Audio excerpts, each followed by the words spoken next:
right. Here we are. Probably heard me rushing around in the background if the mic was not muted at the time, but I'm here. We are here. Make sure I had to make adjustments. Where it should be. Okay. We here. And it's Memorial Day. Big day.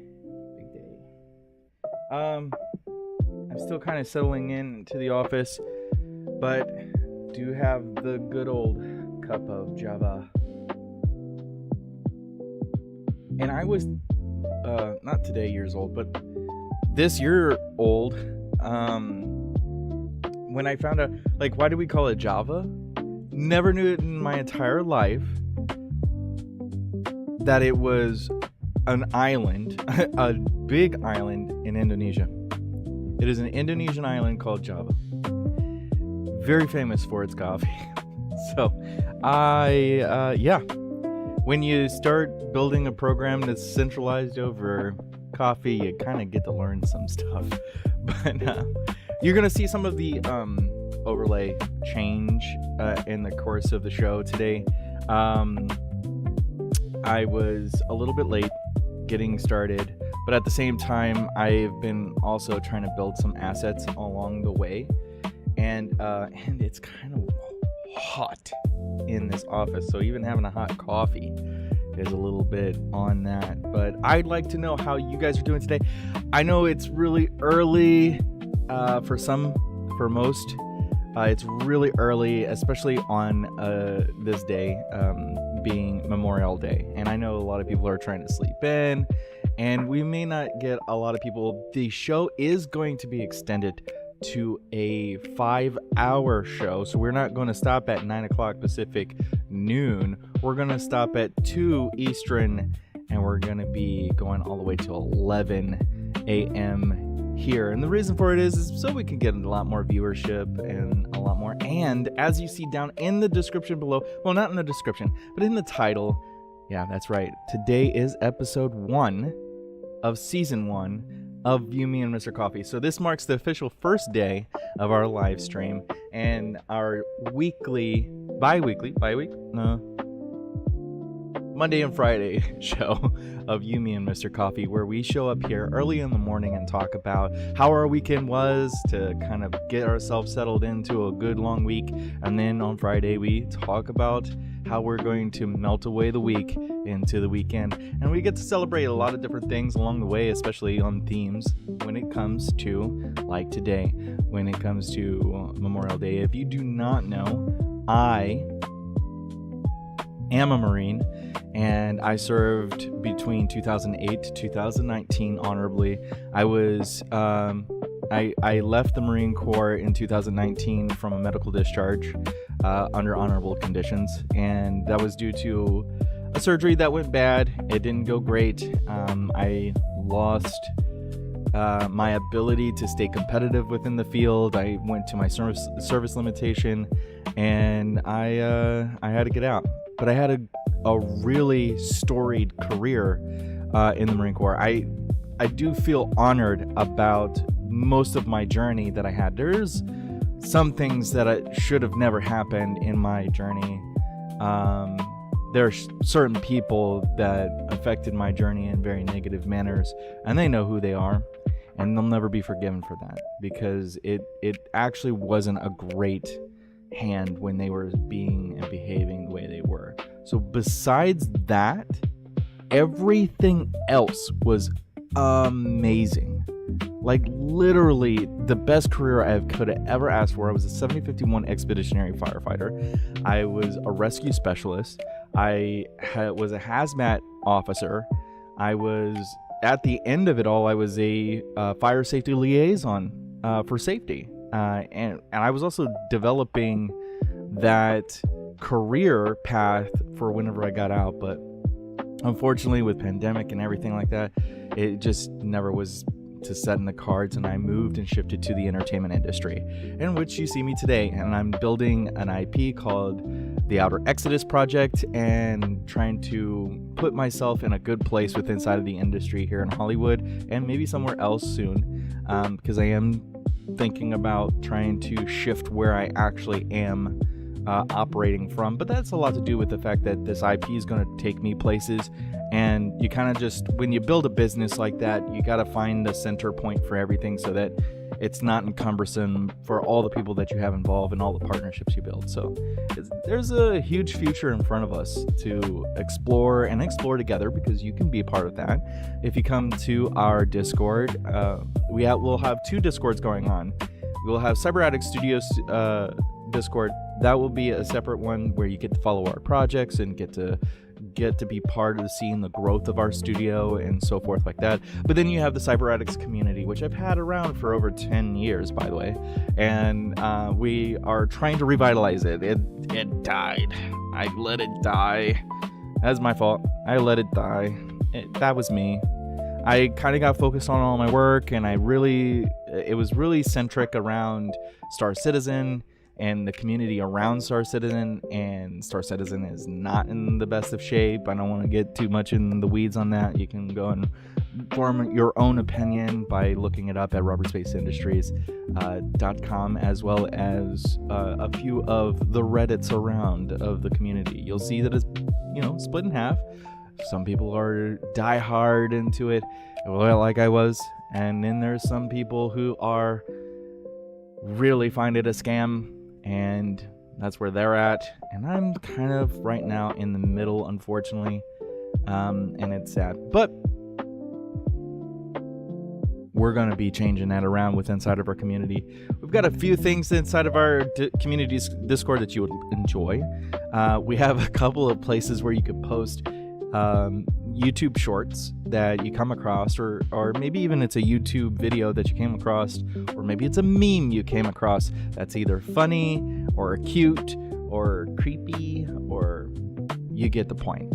It's in that area, and you can go and check it out and get to be kind of in the mix of everybody in the community and their algorithms, kind of like in syncing our algorithms a bit and kind of getting to be a part of the same humor space.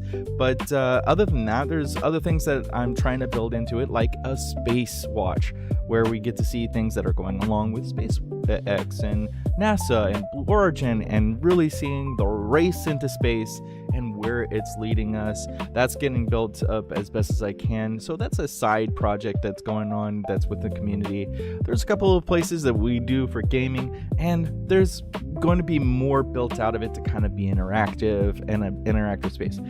But it's all also to lead us back to the website that I'm building. The membership area should be opening up in 3 days. We got 3 days left before May 28th, where our membership area in the website, this website, totally did not load up the copy and paste for that website. Let me get that real quick.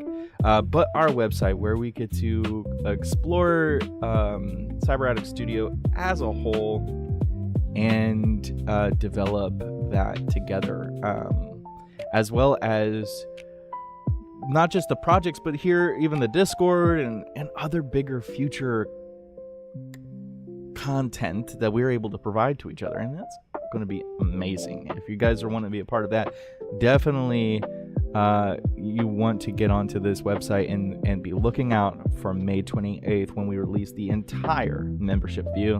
And that is legitimately what I'm working on this entire week, non-stop, from start to finish, is going to be that. Well, I'm going to also be going out there, and unfortunately I need to somehow get this seed funding to completion, because without it, we can't do the Kickstarter on May 1st. We can't do the grant proposal on the 29th of June, and we can't lean into all of our plans. So it's really falling and dependent on whether we can get the seed fundraising up and running within the next 7 days. But you can be always a part of that program, or not 7 days. Oof, it's only 6 days away. It's less than a week.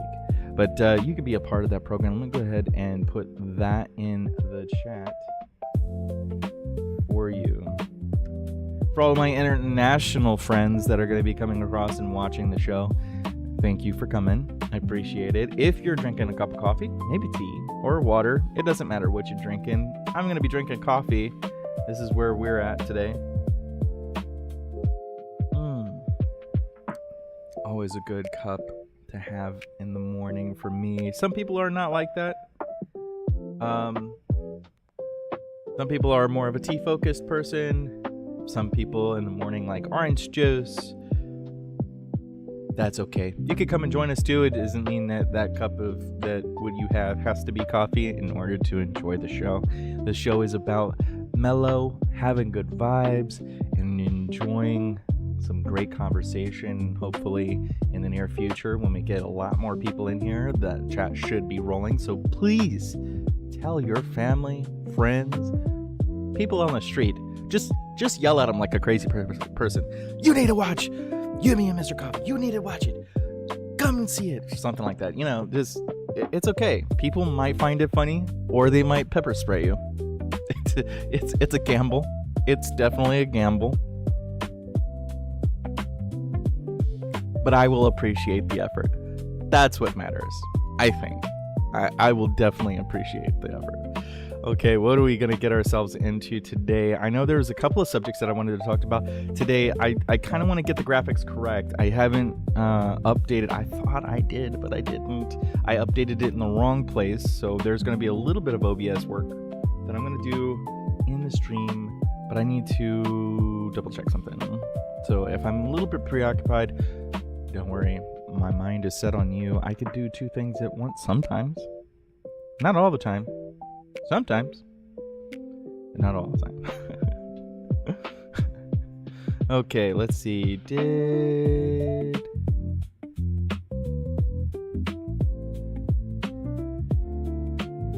Okay. So wait.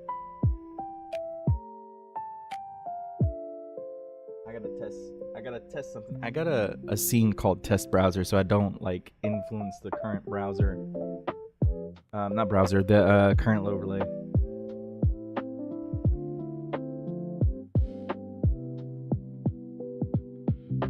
Let's see. Oh, no, it is still pretty bad. All right, folks.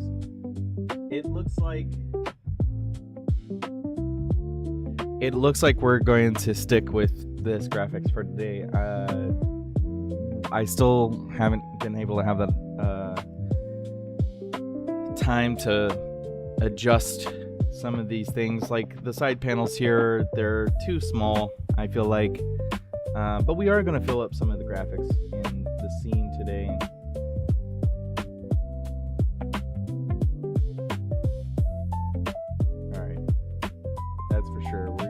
Definitely going to put some imagery in here. Some really nice imagery, by the way. One of which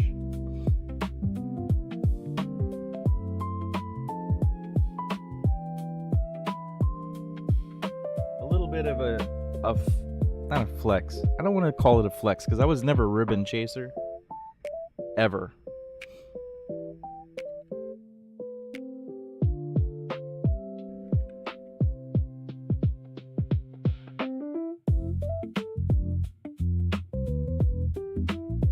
I was never a person that I never did the work for people to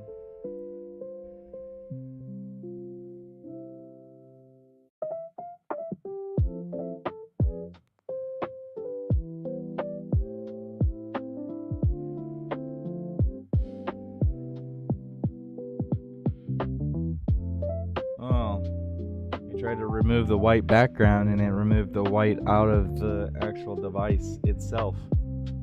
Or not device, but the actual ribbon. I didn't know that. When I see it on the screen here, it's got a white background.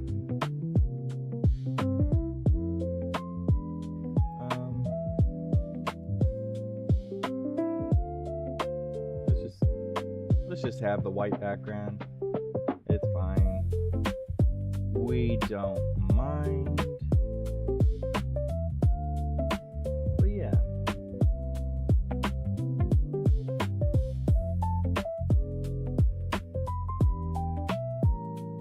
We'll go ahead and put that there. So that is my ribbon stack. My ribbon metal stack. I don't think I'm missing anything. I think it was two and one. I don't think it was 2 and 2. 2 and 2 on top. Yeah. I think this is right because the only thing that's missing off of my ribbon stack is the devices, but the website that I was using couldn't put the devices on there, and I said they're working on it. Yeah.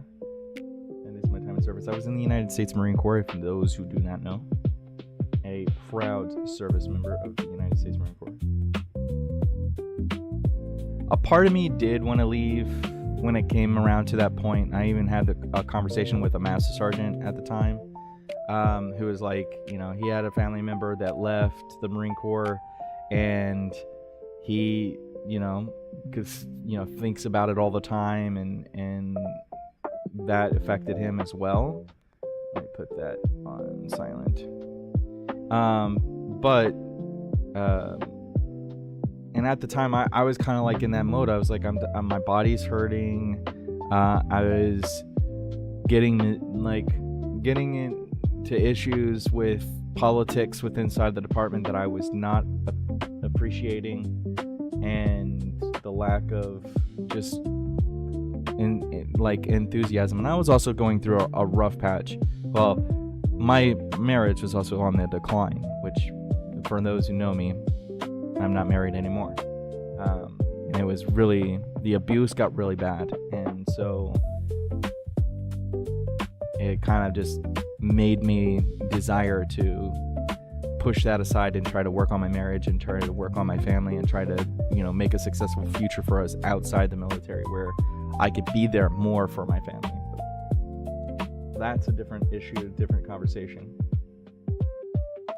Also, if I'm going to turn down that volume, I don't know if I'm trying to compete with the volume here with the music in the background. It's really hard to tell because I don't hear myself in return, and you got to let me know. Shout out in the chat and let me know if you need things changed. I do want to try to build this system out a little bit better where things are layered, so that even in post-production, whenever I go and fix the video for later to be seen, people don't hear the volume issues. But that's post-production stuff. There's a couple other imagery that I would like to put in here.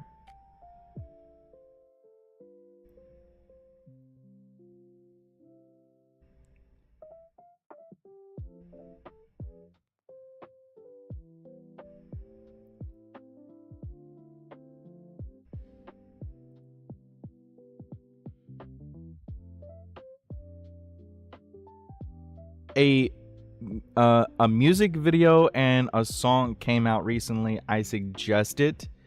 It's from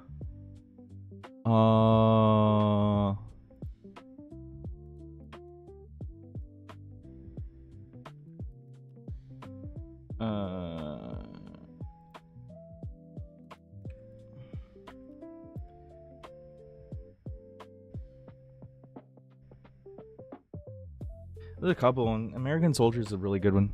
Actually, I think American Soldier is what's in my graduation from Fire Academy. They played that during the Fire Academy. Now, there was a recent one that came out.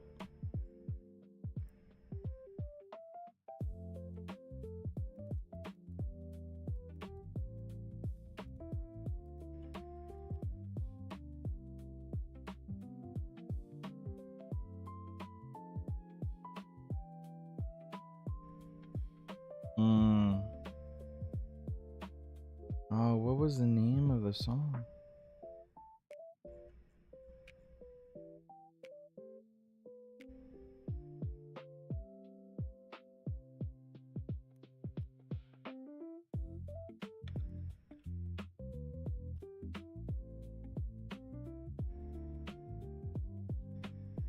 Forgive me for this not having that prepared, but now I gotta remember where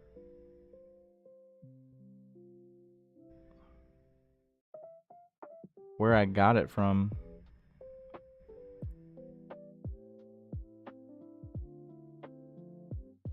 Here's the thing. I know why my Google is not showing it, and it's because I'm in California. Take it what you will, but Google really removes any conservative or like anybody influencer that is conservative or veteran based. It's really sad. I know I'm calling out California for it, but it's a real thing. It is a real thing.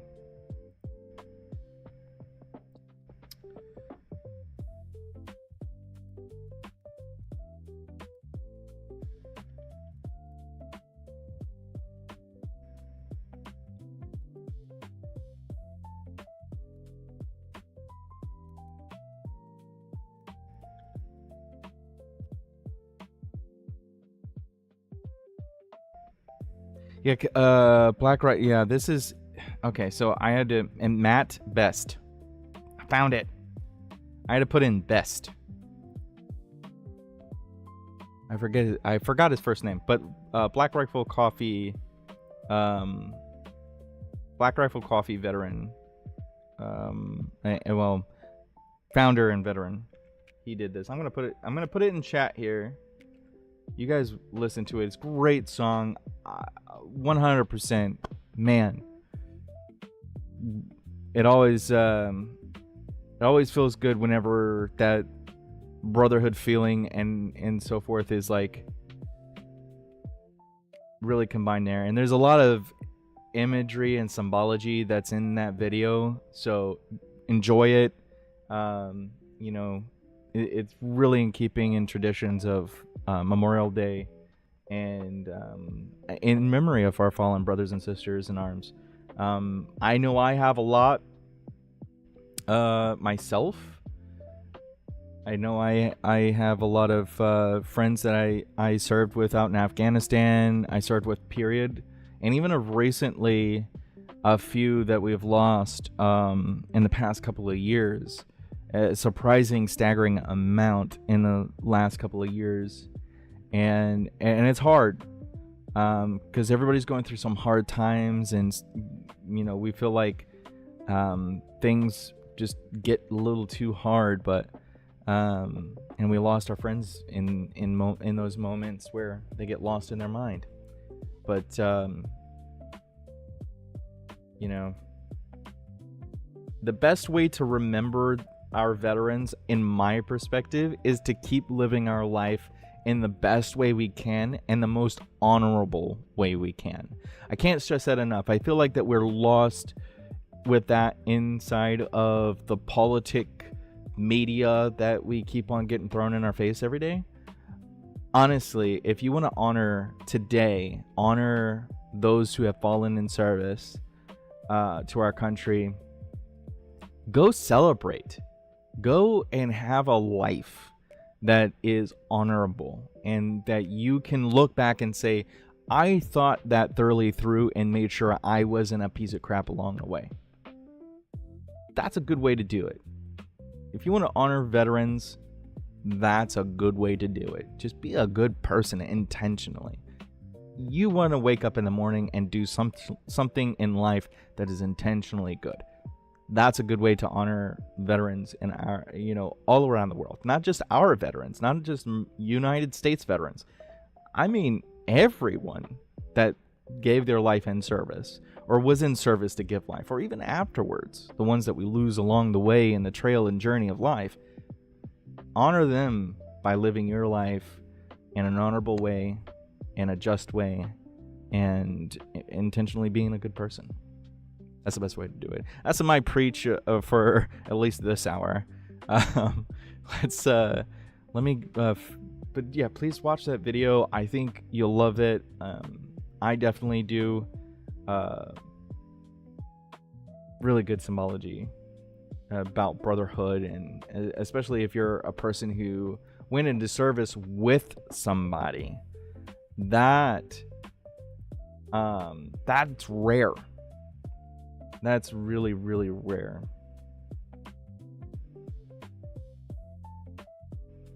I would say, like, for me, and it's just me, I can't speak for every Marine out there, and everybody, goes through their service in different ways. And I know I definitely honor that amongst my fellow friends and family members that served.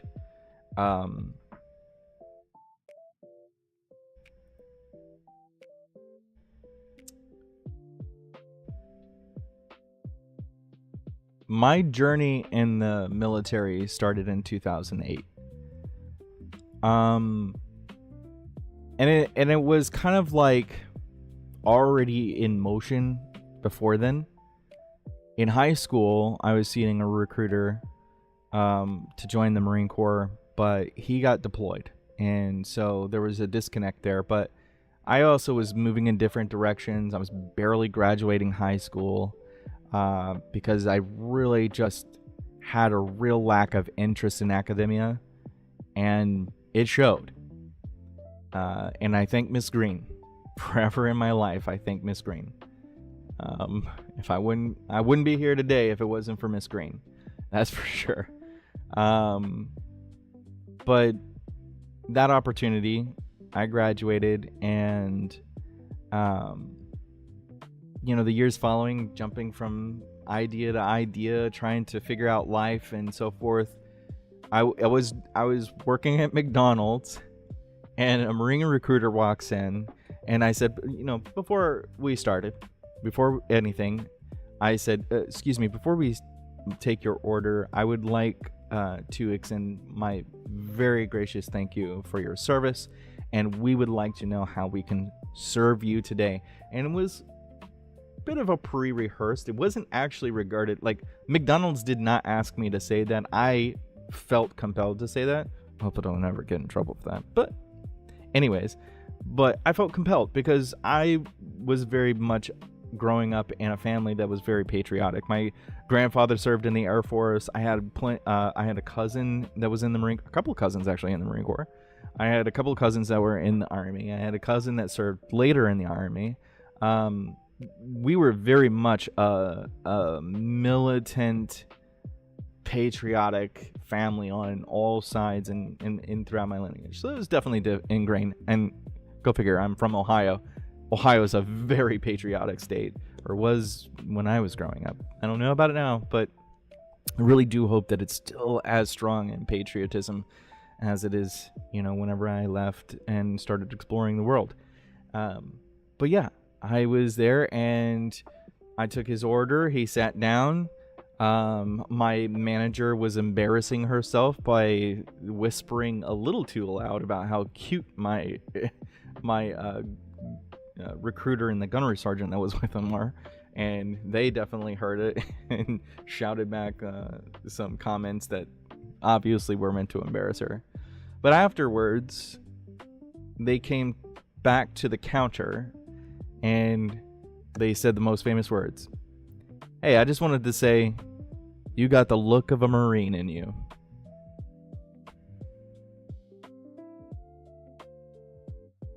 I didn't even say, like, okay, can we talk? Hey, do we? I was like, where do I sign? Like, where do I sign? Get me out of here. I don't want to work for McDonald's. Now, at the same time, I was part-timing at a fire station. I was going through in high school, the academy, to become a firefighter. I was destined to be a firefighter. I had already a lot of experience as a firefighter throughout my career, even though none of my superiors nor peers gave any care towards that. But it's okay. I never really flaunted it. I really just tried to live in my career moving forward. But I had a lot of experience within the fire service before going into the Marine Corps. I had spent 3 years prior to the Marine Corps in the fire service with plenty under my belt, thanks to my Uncle Alan, who gave me the opportunity to shadow him and work part-time on the weekends and get that experience. And so I learned a lot about firefighting and around then. But the Marine Corps didn't know about my firefighting career. And at the time, I kind of had a focus, like, if I was going to join the Marine Corps, I wanted to be a combatant. Like, I didn't want to be anything outside of that grit of Marine Corps that is in every image, right? So I actually intended to probably do something in aviation, as far as like with Hueys or so forth like that. And I was even trying to get in the officer program. Intently, like my mind later was trying to like drift into it, but so they're like, ho, wait, let's talk first. After I said, where do I sign? And there was an obligation to this. If you don't know, in the military, not in the military, there's this obligation that the public has to provide, especially public businesses that have to provide, which is the ability for an employee to talk to a recruiter. They can't say no. And so during my break, I was able to come around the corner, talk with the recruiter right then and there, and we talked about some options. And then the topic of firefighter came about. And it was like, yeah, I do part-time at the Pleasant Township Fire Department. I do part-time at London Township. I'm trying to get into London Township Fire Department and so forth. And I was like, yeah, I've had 3 years of this experience, so forth, so on, so on. And it was like, well, okay, if we're gonna do the Huey thing, if you're gonna become a mechanic and be a gunner on a Huey, you're gonna need to go in May of next year to go to boot camp. And I was like, I knew myself at that time. I was like, no, if it's May, I will change my mind and I will back out. And I needed a change in life for sure. And so at that time, I said, what else is there? And he was like, I can get you Alpha Echo aviation support and really work hard and getting you 7051 expedition. Well, at the time it was aircraft. It was aircraft rescue, firefighting, and rescue specialist. Because it changed to expeditionary fire and rescue while I was in, which is the proper term for it, because we are an expeditionary force. Ingrained, like, we're not meant to be stuck on airfields in garrison, are meant to go out and build airfields with the rest of air operations, and we do that. And we're dang good at it. I'll put it this way. It was less, I think it was around 30 hours, right? For something that we had 72 hours to do. And this is for training, of course.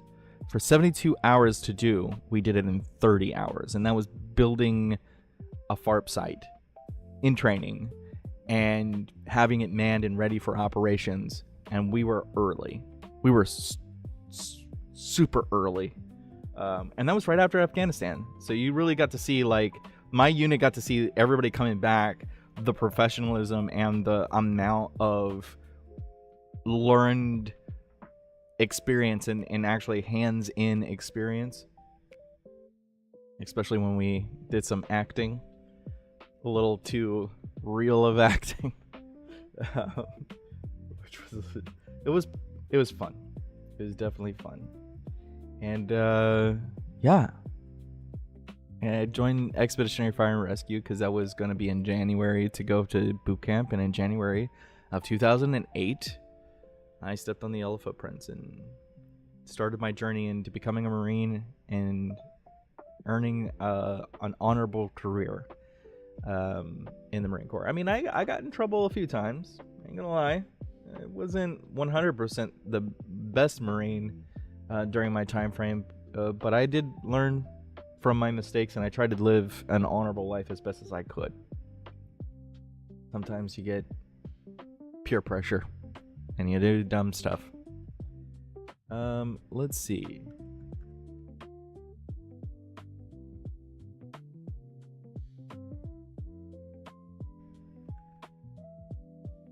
I'm gonna try to get some of this imagery up.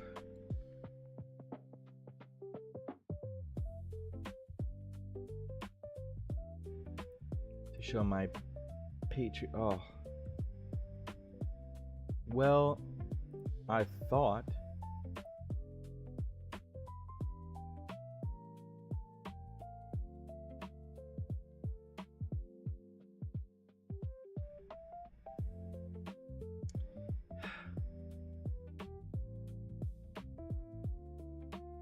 give me a quick second while I yell at my AI agent for a second.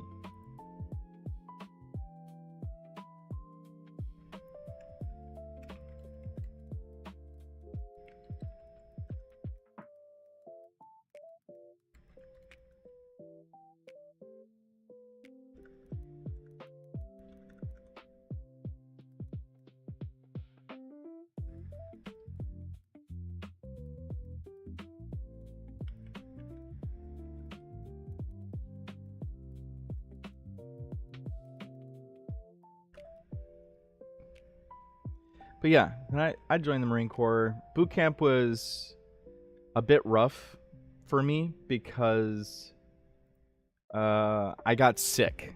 I got really, really sick when I was in boot camp.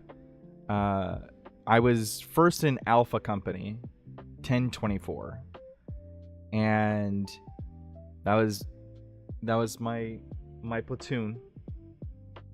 And the issue was I was getting pneumonia, and I had a little touch of it in the beginning when we first was in receiving, and when we got into the first few weeks of boot camp, and they noticed it. They let me go to the BAS. They gave me some medication. I had like also back the bowels. Like it was really bad. Like, not trying to get gruesome, but it was bad.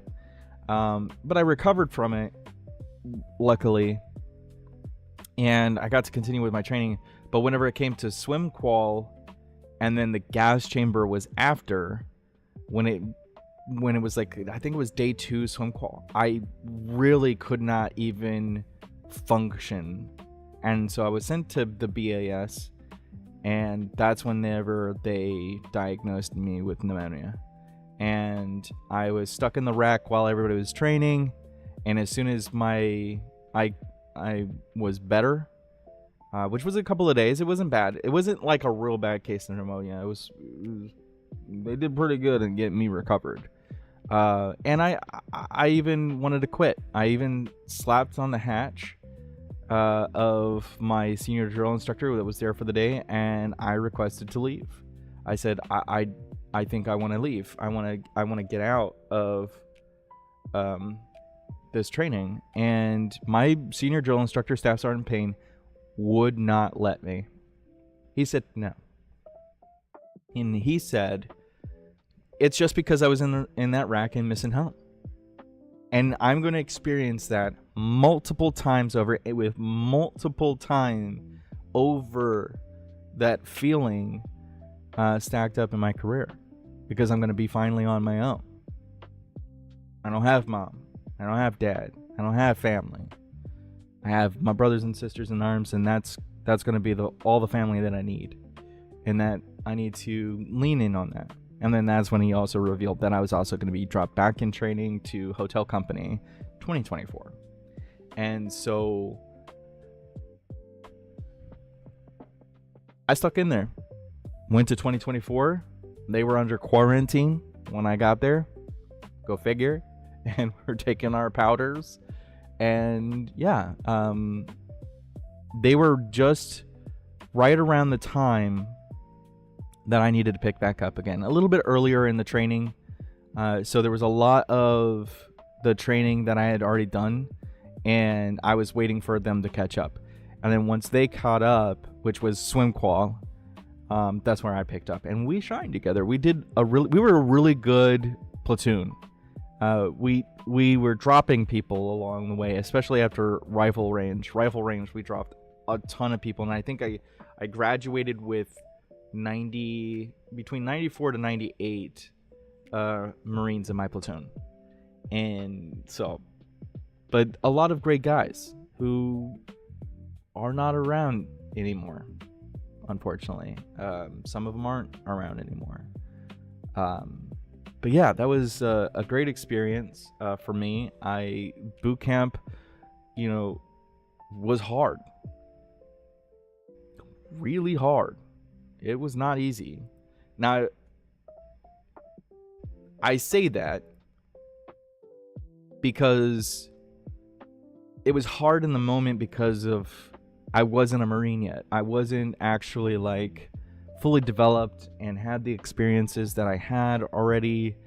And yeah, it's just like that shock into your body until you get it. And yeah, so when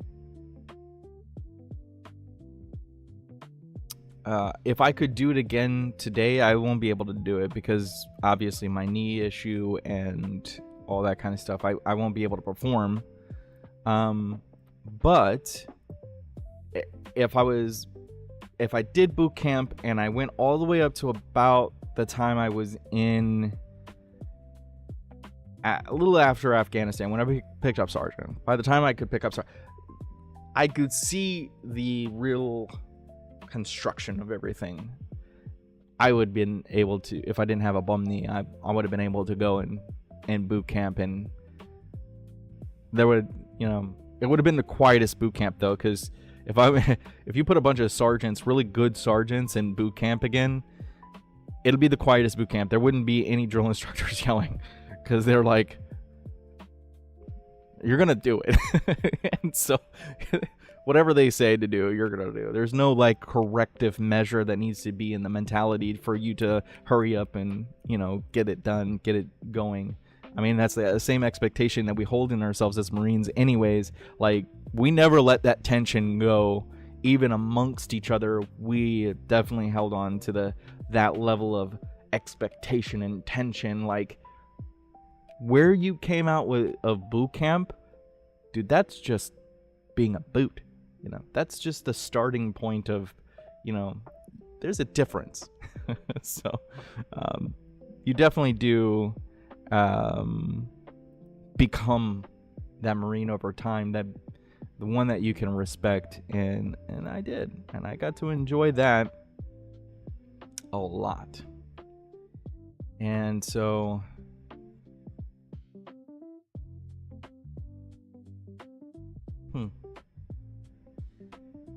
I am truly blessed for that, and boot camp was amazing. Lots of hardships, a lot of painful, like physically painful moments that you had to find heart to overcome. They put you to that limit, and they only accept the people who can mentally get over it, for the most part. When I got in the Marine Corps and a little bit after my boot camp, the commandant really needed numbers, and there were some people who slipped through the cracks, but they got removed later on in the career.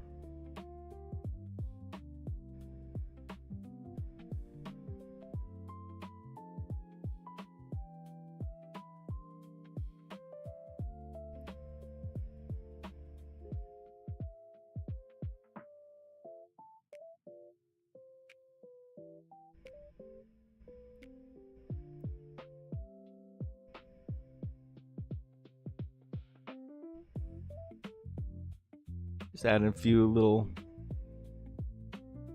patriotic images here and there.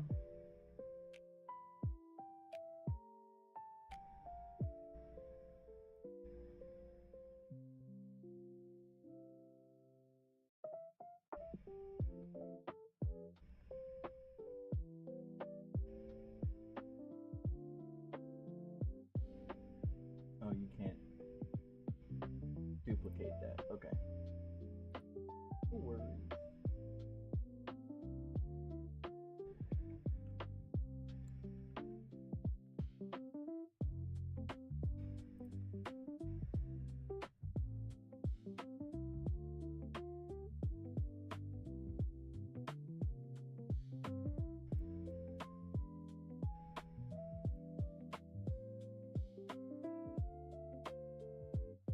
I think this looks good. What do you guys think?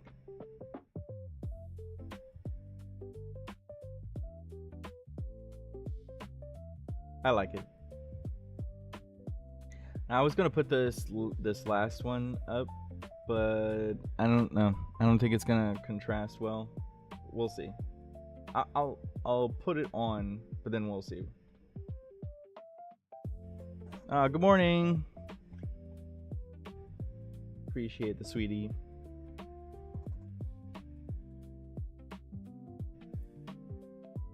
And welcome to the stream.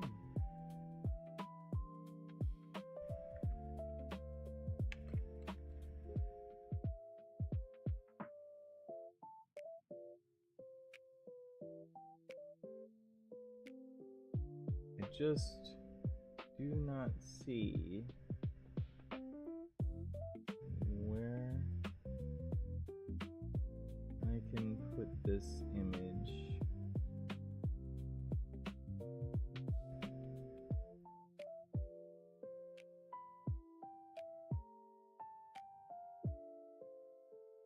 Yeah, I don't think I'm gonna put that one.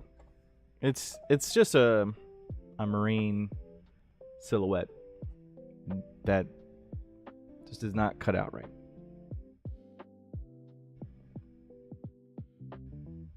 I appreciate that. Thank you so much. That's really nice to see. Thank you, thank you, thank you. Just telling my story.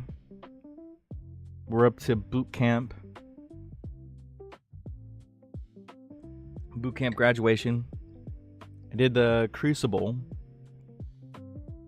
And that's really like where a lot of the people that I really did not connect well with inside of our platoon, we really connected. Like my fire team, my squad that we had, we really connected well during that time. And it was really hard too, because I was a very, very, very, very small guy. Still to this day, I'm 5'8". I think it was 5'6" when I got into the Marine Corps. Out of boot camp, I was definitely leaning towards the 5'8". They really did bulk me up over time. Because I got in, I think I was 132 pounds when I got into boot camp, and I came out 157 pounds. So they definitely beefed me up. I was definitely a lot bigger guy, and I'm pretty big these days. Got the dad bod still, but I'm working on it. I'm getting around to it. But yeah, I look pretty good actually. I'm gonna lie. But no, all joking aside, Marine Corps really did put me into a body shape that I appreciated. And yeah, I graduated. I remember the Eagle Globe and Anchor ceremony, and we just did a 9-mile hike, a 7K, and it was early morning. Dawn was just right around the corner. We are actually really early. We actually got back early, a lot early. So a lot of the throbbing that we were supposed to still be feeling during that Eagle Globe and Anchor ceremony, we wasn't feeling. We were definitely well rested by the time we were standing in formation around the Eagle Globe, the Iwo Jima Memorial, Parris Island, and I remember them constantly telling us about when we would get our Eagle Globe and Anchor. They would say one of two things: either you earned it or you deserved it. And you were looking for the deserved it, because if you got the earned it, that means you were part. My drill instructors were very, very mean about it. If they said you earned it, you were part of the Commandant's 302. You were just being pushed through, because you can actually competently like be a Marine, but they didn't see you as a Marine. And so if you deserved it. And I did hear some of the Marines in my platoon, they got the earn it. But then they walked, each one of them walked in front of me. Staff Sergeant Perry, Staff Sergeant Perry, Sergeant Mahalicek, Staff Sergeant Headley, and Sergeant Miller. They all, they shimmied in front of me, and they each told me, "You deserved it." And all of them were making wisecracks because they would use me as the road guard all the time because I took it seriously, and you couldn't break me. You could not break me as the road guard. And for a road guard, you were basically running the entire 9-mile hike. You were not. I have calves to prove it. My calves were massive coming out of the boot camp, but yeah, they each stood in front of me and they said that I deserved it. And I got handed my Eagle Globe and Anchor, and I was doing everything I could not to just bawl my eyes out. At that time, I'm a Maroot. Not a full Marine yet, but I'm a Maroot. There's a little bit that we need to go, but I got my Eagle Globe and Anchor. I'm close. We're close to graduation. And then we had family week. And then I got to see family members for the first time after nearly 4 months because of my drop back in training. And this is April of I think it was April 18th, and I got to see family, and we got to go around, and I got to show them different museums, and they got to explore around a little bit with me, and that was great. It was fantastic to be able to walk around, and this was a test. It was a test for us to see if we could behave on our own. That was like the last test. Can you be a Marine without being told? And yeah, it was great. I had to take care of some personal responsibilities during that time frame, which was kind of a rush, but I got to experience it, and family members came. We got to enjoy a lot of stuff. And I showed them Iwo Jima Memorial, where I got my Eagle Globe and Anchor. We got to have a good amount of time, and then I had to go back. And we then got everything set up. Oh, it had been in the 20s because I think it was like the day before graduation, if I'm not mistaken. It was day before graduation was family day, and then the next day we had to get everything situated for the graduation. And I actually got to graduate in open parade on the parade deck, which there was some there wasn't an assurity that was going to happen because there was supposed to be rain on the forecast for the day, and so we might have had to need to go to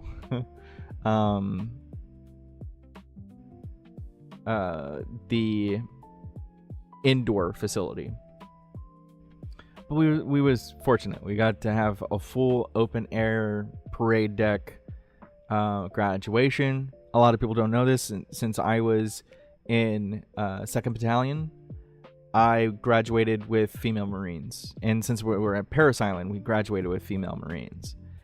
So I graduated. It was Hotel Company and November Company, and I actually had a friend in November Company that graduated, and we got to have a moment of being able to enjoy a picture together, and we both graduated, which was great. There was a few other people that I joined from my recruiting office, and we all joined together and got to enjoy graduating together. So it was pretty fantastic with that too. So I did actually intend I didn't intentionally go in with people, but I dropped back in training and graduated with those people and it was great. And we had kept in touch for a little bit of the time during our career and so forth, but we kind of lost touch whenever we got a little bit older in the Marine Corps and had bigger responsibilities. But it was great. It was a great career from that point forward, I left boot camp, went home, became a statistic again,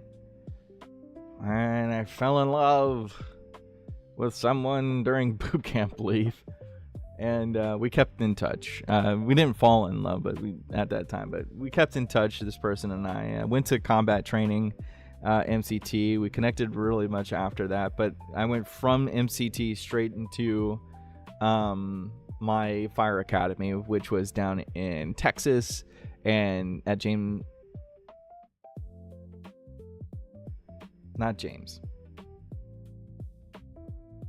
Lewis F. Garland.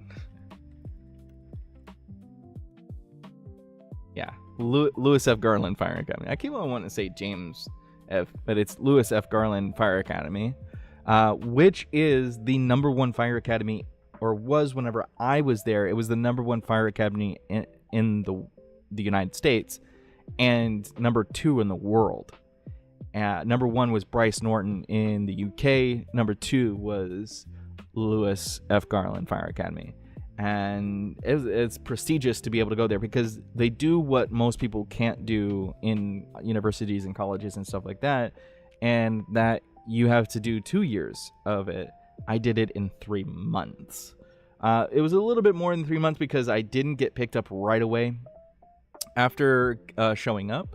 There was about a month and a half of waiting to be picked up into class, and then graduate in September. So I was able to do it, and unfortunately, in that amount of time, I dropped back in training. That was the second time I dropped back in training.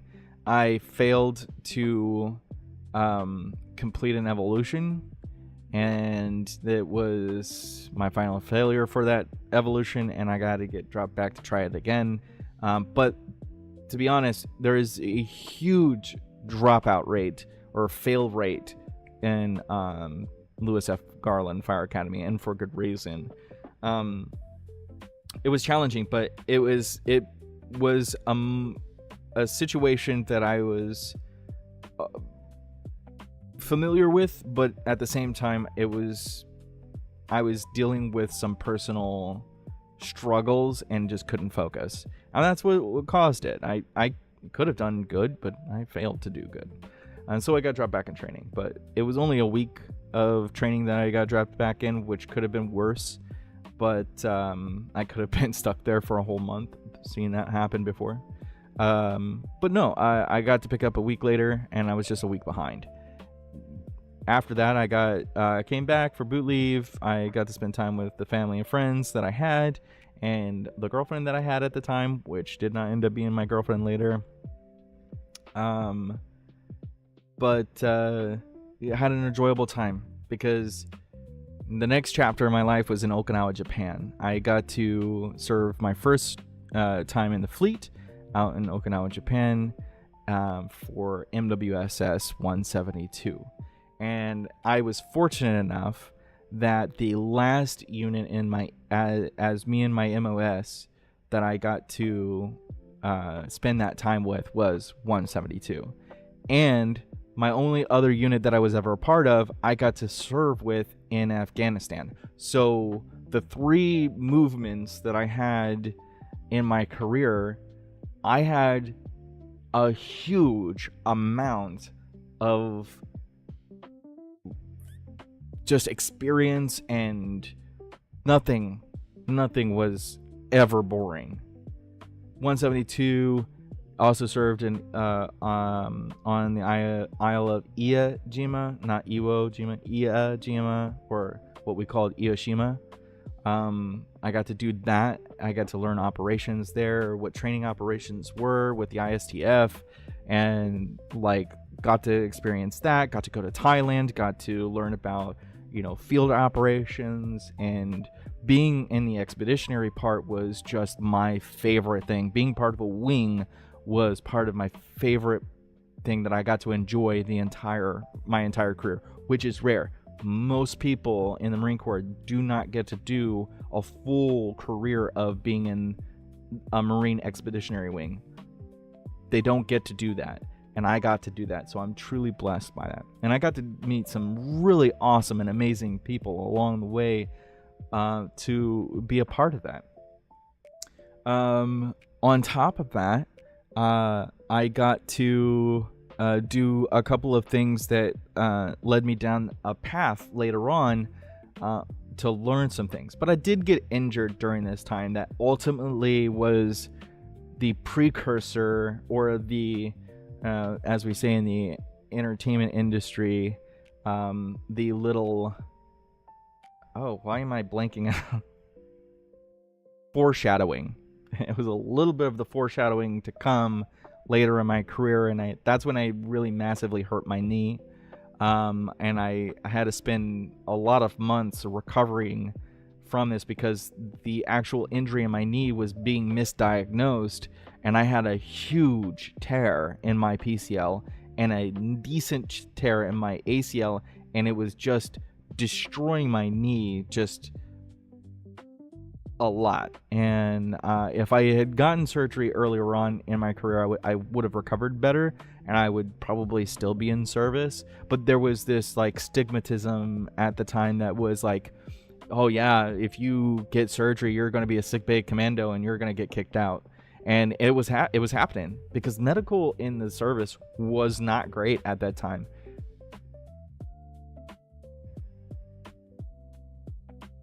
And obviously, now that I'm out, it wasn't great whenever I was in when I got surgery. Because when I got surgery, that person miffed bad. And I didn't get to recover like I should. And that's what led to the end of my career. Minus also being a little depressed, being in and family issues and stuff like that. That kind of also contributed to the end. But yeah, medical wasn't all that great. And the VA is, I'm gracious for the VA. I'm gracious that they provide what they can for me, but it has issues. And their number one issue is that, and like we're starting to uncover with this administration, we're starting to uncover people who are misusing and abusing programs. There in California is a lot of businesses who are saying that they are helping veterans. They are proud to be helping veterans, but they're not. And they're definitely, for sure, on my experience, they are definitely abusing and just collecting a paycheck. They are not helping service members at all. They are veterans at all. They are doing check in the box. They'll find somebody that's in the mix to be their little poster child, and they may give them 100% attention. But for everybody else, they treat them very horribly. And it took a long time to realize that relying on the VA is something that you have to, like, if there's something that you need to rely on the VA with, you have to really walk through the process and ensure to put the guardrails up as you go and say no. You have the right, if you're a veteran watching this, you have the right to say no. I refuse that to be part of the plan. Because not that you're refusing help, but you can refuse things that you research well. You can refuse that assistance. And I've just recently been able to experience that and be getting kind of the help that I should be getting, where in desperation at times I was just taking whatever I could, and I should have really, really thought about it and not do a knee-jerk reaction and just accept. So if you're a Marine, or if you're a veteran, not just a Marine, but if you're a veteran watching this, that's a key thing to look out for when going in there. And there's other projects out there that are just as equal to the VA, or better to the VA, or they claim to be better than the VA. I'd explore those options too. You never know what you can be able to. It should be your life, and you take care of it. I'm going to go ahead and take another sip of coffee.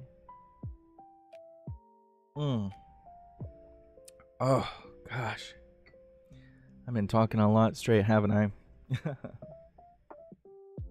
If you're just joining the stream and you are enjoying what you're seeing, please hit that like button, hit that subscribe button, and also put on that notification bell so that you can be able to see me whenever I'm video gaming or I'm here drinking coffee with you and having good vibes.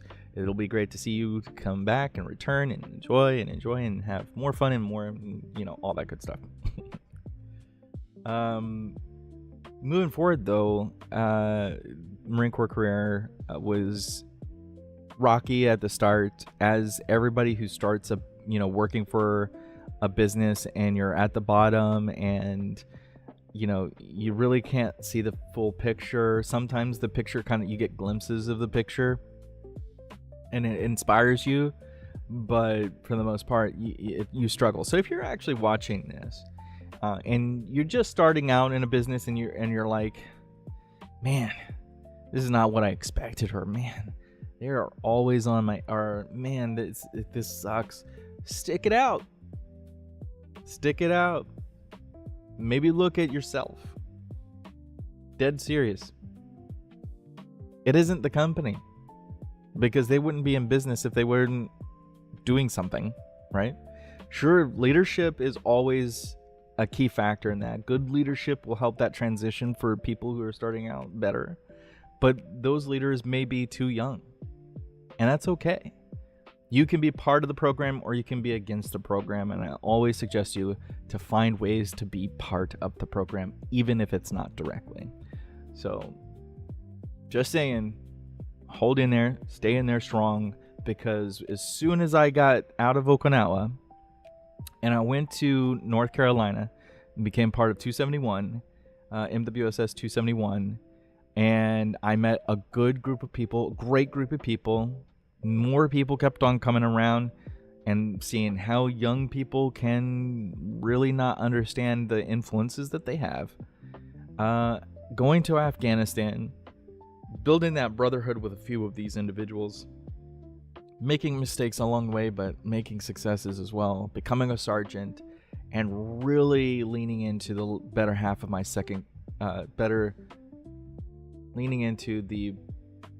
better second half of my career, is where I fit well, and I did the best that I could as a sergeant of Marines. And the reflection I didn't see in my peers, I didn't see it in my superiors, because they always will hold me to the candle. But whenever I had subordinates who were looking up to me and looking for my guidance, and I wasn't always the best sergeant. I had moments, and I will admit, like, if any of my old junior Marines are watching this, I had my moments where I was not the best sergeant, and I don't think that any one of them could have looked at me and say that I didn't at least try. And I wasn't like something of a failure, but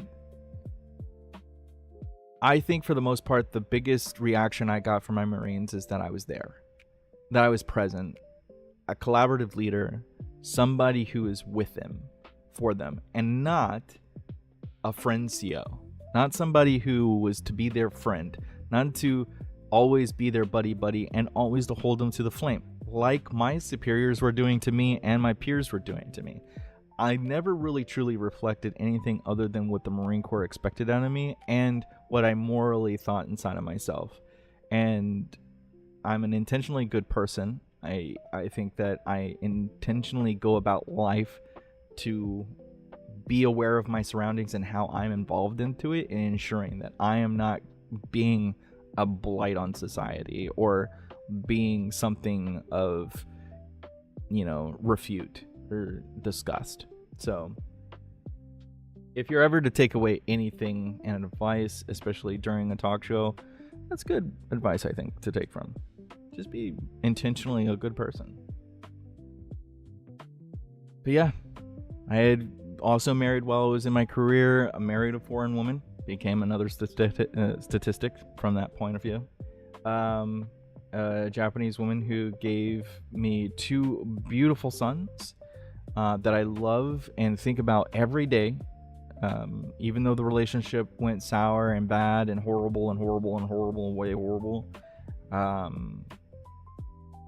I still love her to this day. I will always love her for the rest of my existence, because she is the mother of my children. She gave me a miracle, and at times she was my best friend. Even to this day, she is the only person I can think of in my life that is still my best friend. Even though we are not in good terms at all, but she's family. That's my ex-wife, and those are our children, and I love them, and I think about them every day, constantly, and they are my pride. But a long storied career in the Marine Corps, met tons of people, got to be infected by so many people, got experiences in so many different ways, commended in so many ways. One experience that I had that is probably, well, I earned a medal out of it, which is the Navy and Marine Corps Achievement Medal, as whenever I went to Thailand, and became the platoon sergeant for originally it was the Black Bottom. I can't talk too much about, I can talk like in private, but I can't talk too much about that ship. I would just say I didn't end up going to Thailand on that ship. On the OMPF. We were supposed to take to Thailand. But you could probably look it up 2015. Anything that could have happened in Okinawa in 2015 with a ship. Just saying. But I did get put on a great crew of people that originally started off at 64, but on our way back we were 170 plus strong, and I got to be the platoon sergeant for both of them. And not just the platoon sergeant, but I was in operations. Like, I was there giving suggestions of operations along the way, and I really do feel like that the officers around me and the senior staff NCOs that were above me, that were not working lateral with me, did value my opinion and my efforts going into it. And we had a lot of successes. We actually finished early. As you can see, it's a very big theme in my career, is if we're doing something, we're doing it hard, faster, and nicer, you know? And so we completed a mission on the way, like on the backload of the ship that we were on. We completed what was supposed to take 6 days, and we completed it in 3. And we got 3 days of R&R in a hotel in Thailand, which was a gift from the commanding officer for the training operations for that area. So, you know, well, it was kind of like we had to have that R&R. We could have been in a barracks the entire time, but there was a training evolution that was going on, and there was like some logistics going on. So that it was kind of like, you know, they earned it. Why not have them at a hotel in Pattaya, Thailand? So we got to enjoy a little bit of it while we waited for our aircraft to show up, because since we were so super early, we had no flight back until 3 days later anyways. So we were fortunate enough to be able to get a couple of nights in Pattaya, Thailand, and we got to enjoy, like, really building bonds and enjoying doing really a lot of things that we got. That was a really good trip, by the way. Cobra Gold 2015 was a really good trip, but unfortunately that was the last like major operation that I was a part of in my career. I did a couple of other stints. I definitely went to a few different places, and when disasters did kind of hit, I did kind of get set up to kind of go for those places. Some places I definitely didn't get to go out through. I really can't talk too much about what that all was in detail, but I did still have a bit of a climbing career after that, and to the point that we did have a bit of a defining moment for me to be able to be in the occupational safety and health industry, and the serious nature that I was taking with that also being encouraged by my Chief Warrant Officer Jonesy, and Chief Warrant Officer Park, they both really leaned into me and going, yeah, you have the knack of it. Safety Busby is what I was called. So, the safety sergeant was was my nomenclature for a little bit. But I leaned into it after my career with Okinawa, and I was getting out because of my physical evaluation board. I ended up at Pendleton, and I didn't want to sit around being the platoon, or not the platoon, but the barracks manager. I didn't want to sit there and just be in a small little office inside of a barracks all day. That was driving me nuts. And so I was like, can we do something about this? Can I do something? I have talents. I have things that I can do. I don't want to sit around. My gunnery sergeant at the time, he was a staff sergeant, but he was impressed by it. The master sergeant was also impressed by it. The captain was also impressed by it. So they talked around and they got in touch with the battalion, and they were like, the base safety could use a helper. So I went to the base safety.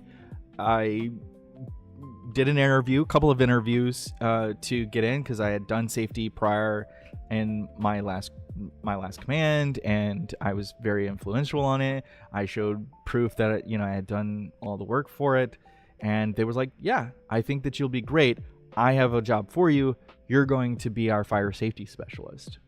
And so they were going to set me up with career development programs and things like that I could take outside of the Marine Corps with me to try to get something. That kind of fell through because of budgeting and scheduling issues, but I became basically the base fire safety liaison officer, or official, not officer, but non-commissioned officer, official.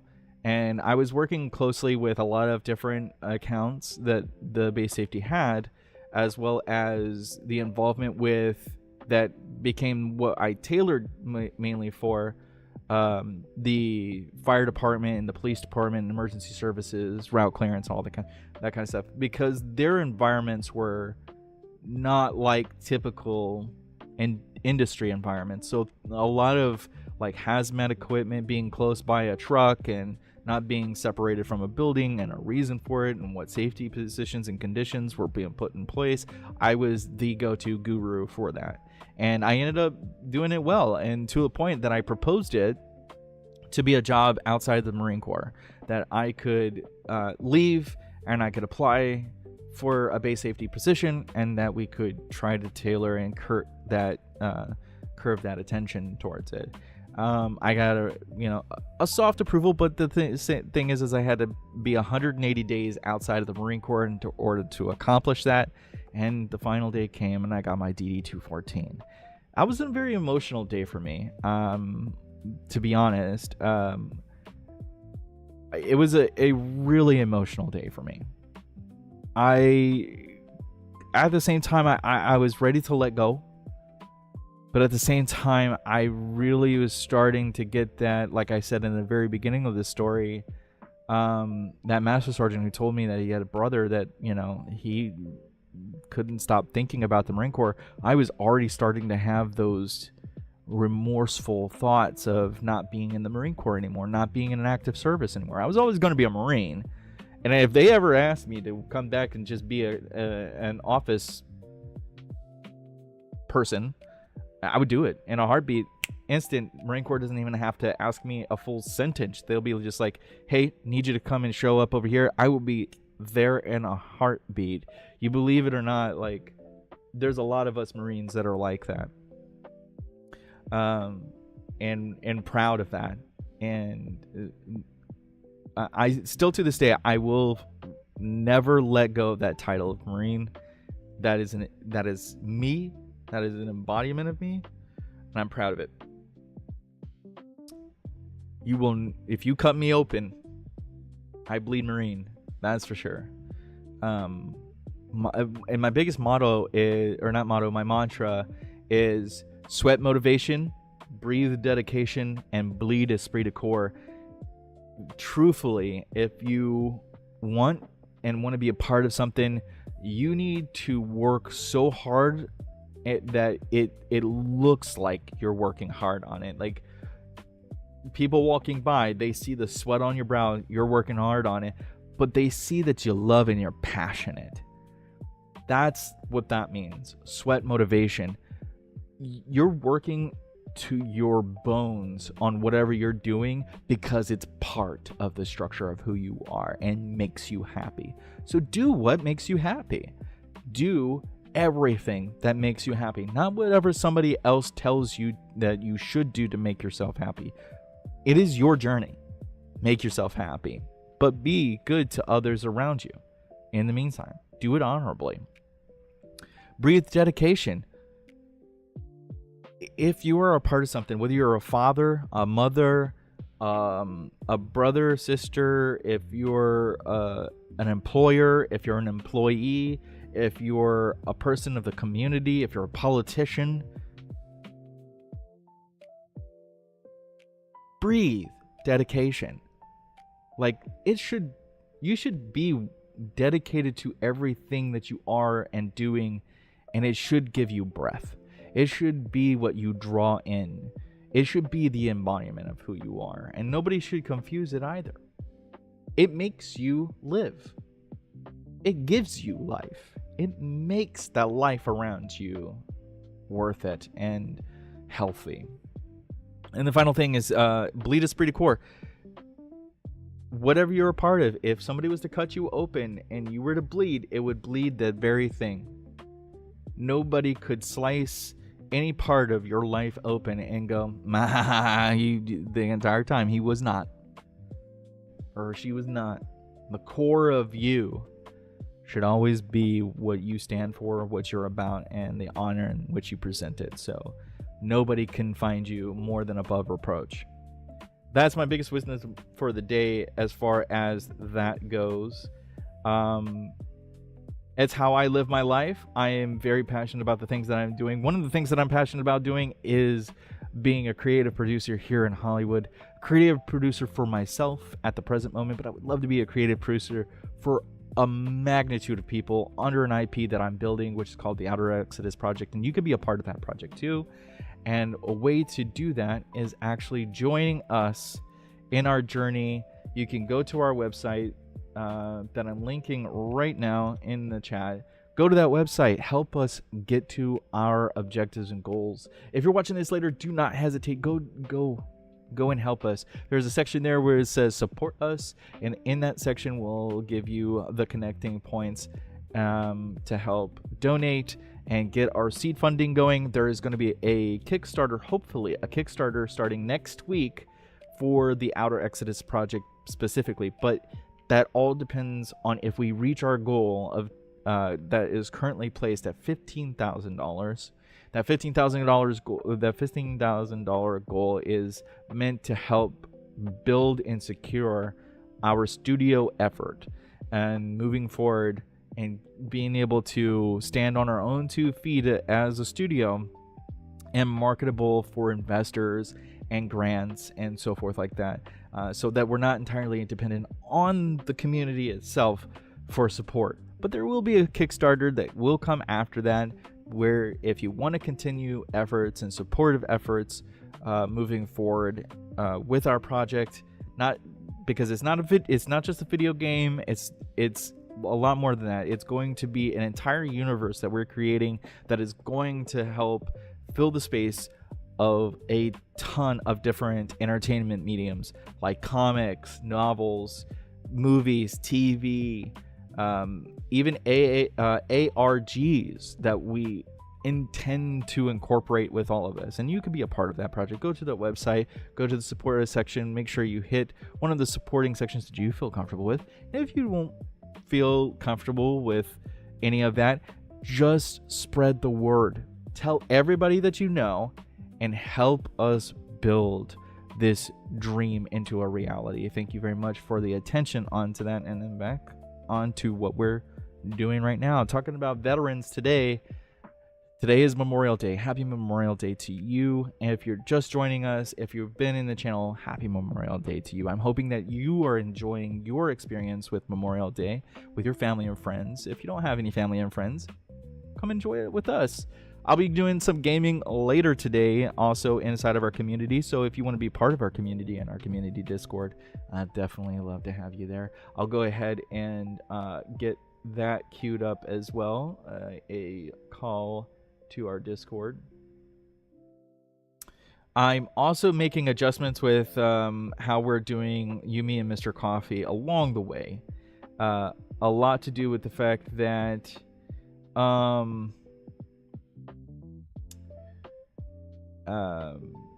Kick is currently not working for me, so I'm reaching out to get support from Kick. My OBS is not able to start Kick live stream. Every time it does, it ends up shutting down. I don't know what's going on. I think it may have been something to do with Restream that I was using. Not sure.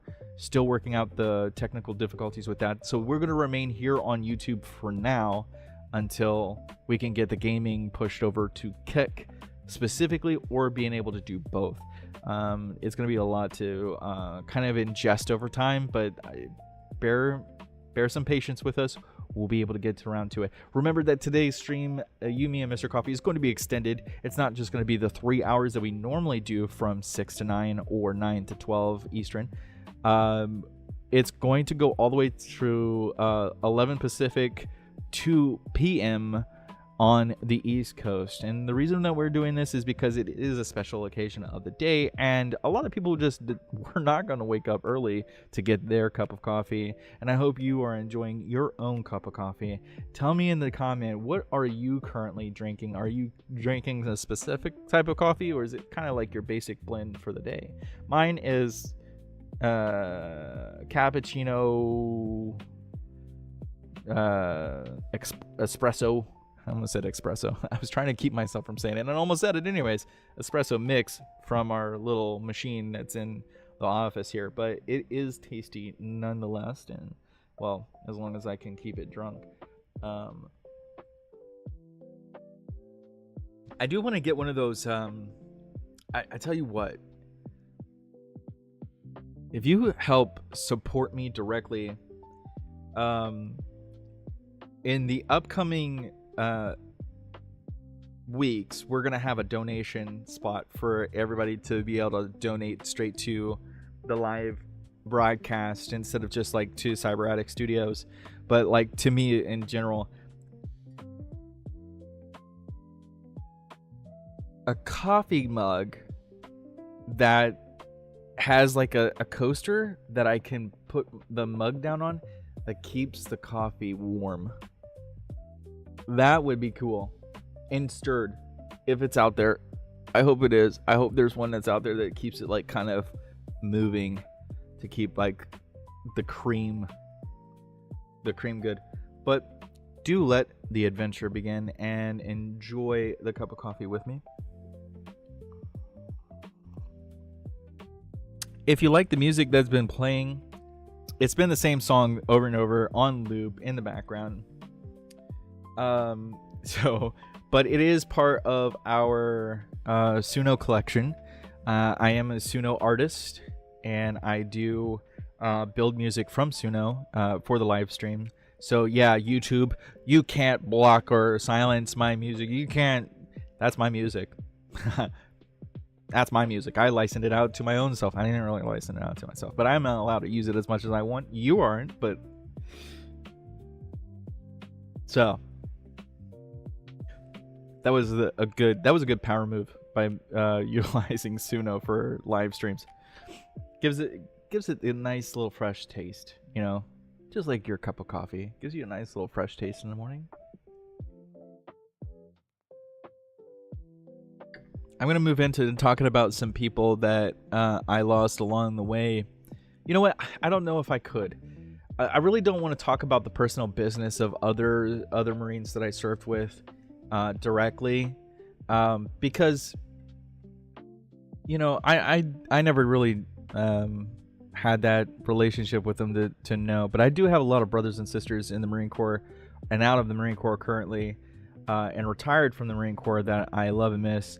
If you're watching this later, or if you're watching it right now, hey, I really love and miss you guys. I really wish the best in service for you guys. Those that we lost along the way, I really do Hope that they are proud of what we do every day, and that we're, you know, we're definitely going in the right direction.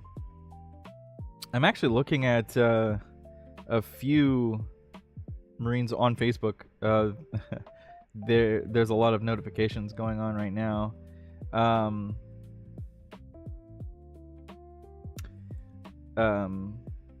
But yeah, like I'm seeing a lot of my friends in the Marine Corps that are doing successful, having great careers, and then all of a sudden a random adult picture in the mix. My algorithm knows I'm a man and I'm single, and it keeps reminding me. That's for sure. Even when I don't want it to. Like I really don't want to. I don't really want to be seeing that crap, and I don't know how to turn it off. I've sat there and hit like not interested a million times, but it keeps on saying, no, you are. No, seriously, you are. Oh, real quick shout out my niece. I know that I said it on Saturday stream, and I know I said it on Friday stream. I'm so super proud of her. She graduated on Saturday. My niece, congratulations. If you're watching this, congratulations. You know, I'm truly happy for you. I really wish you the best of luck in the future and your future. But I'm seeing also like a bunch of family members and friends on Facebook today celebrating Memorial Day as we start into it. It's almost hitting about 11 o'clock on the East Coast.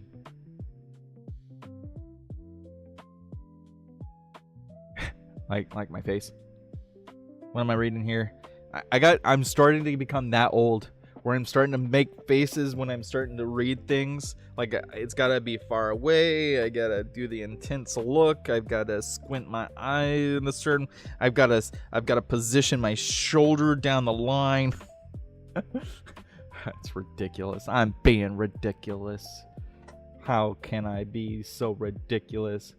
Hey, also a good thing to say as well is I am, as you can see down below in the title of the show, this is our official first episode of You and Me and Mr. Coffee. I'm hoping you guys are enjoying it. I know that it's a little bit of a slight somberness to it, being the fact that it is Memorial Day and it is in practicing of our respects to our service members and the memories that we have shared with those individuals. But you know, I honestly couldn't ask for a better time being a veteran myself and being a Marine and loving of service.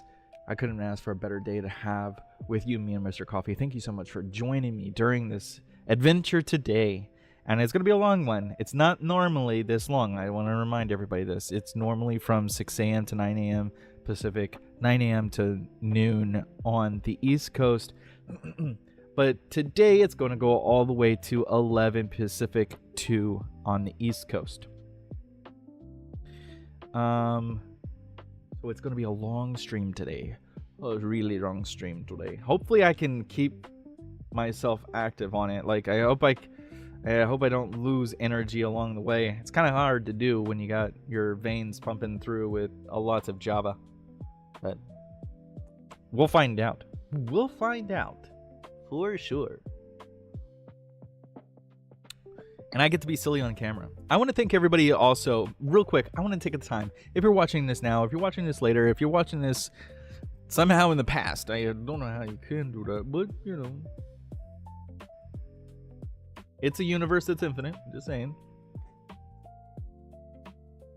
But if you're watching this, I want to thank you for the opportunities that I get to sit here in front of you and be able to entertain you for whatever amount of time that I'm able to entertain you in. I want to thank you, the people who watch it, my community as well, for being involved, and those who friends and family are joining along the way, and into the future of people who have just joined and now are watching these shows live. Well, that are not live anymore, so don't mind that live thing. But I get to be silly in front of camera. I get to be me in front of the camera. I get to talk to you, and you get to see me and be seeing who I am in front of the camera and how I can entertain you. But it does go two ways. I really do hope that when you're here live, that you don't hesitate to say something into the chat and engage in conversation with me. And not just one person, but everybody that you see.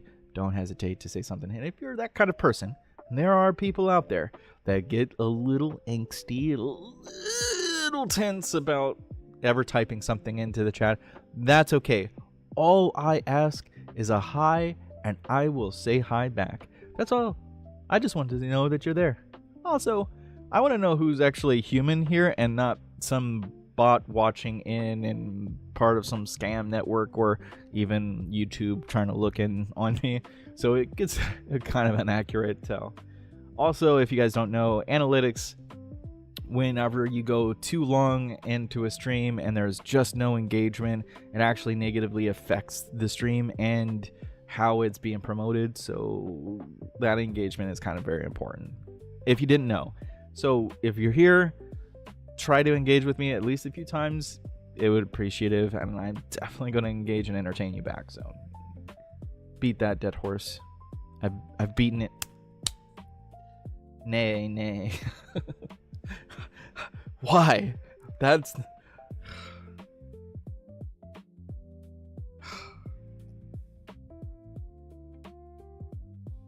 Please.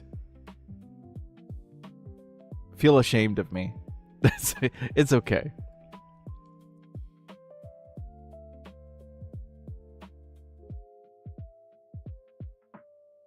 I am definitely enjoying myself. I hope that you are as well. If you have any... Am I... Okay, I'm not. Okay, so that's not actually feeding anything. Sweet. I thought for a second there, I was like, oh, a tab opened up, and I'm like, no! We've been the entire time looping ourselves. That's not good.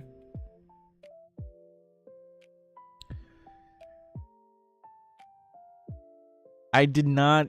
You know what? I did not go on to Suno this weekend. And from last stream and try to set up any more music for the show. And I know that's a lack on me.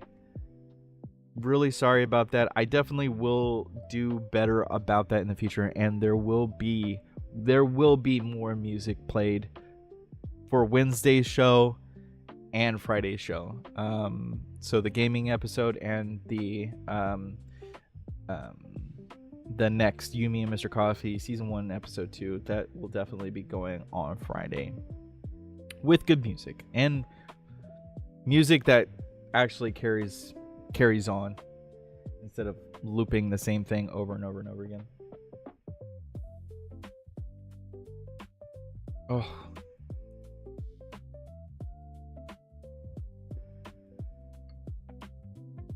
But here is Memorial Day.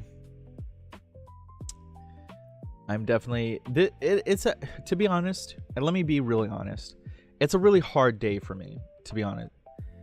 Every year, I kind of do sit here, I reflect. I haven't done it today yet, because I've kind of been filling you guys up with the day a bit. But it is a hard day for me, for the most part, because when I do think about the people that we lost all along the way, and we even lost in Afghanistan, the person that I saw come off the helicopter, and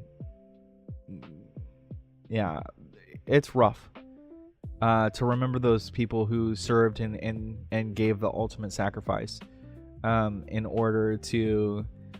And I want to move away from this conversation of for freedom, and it's not.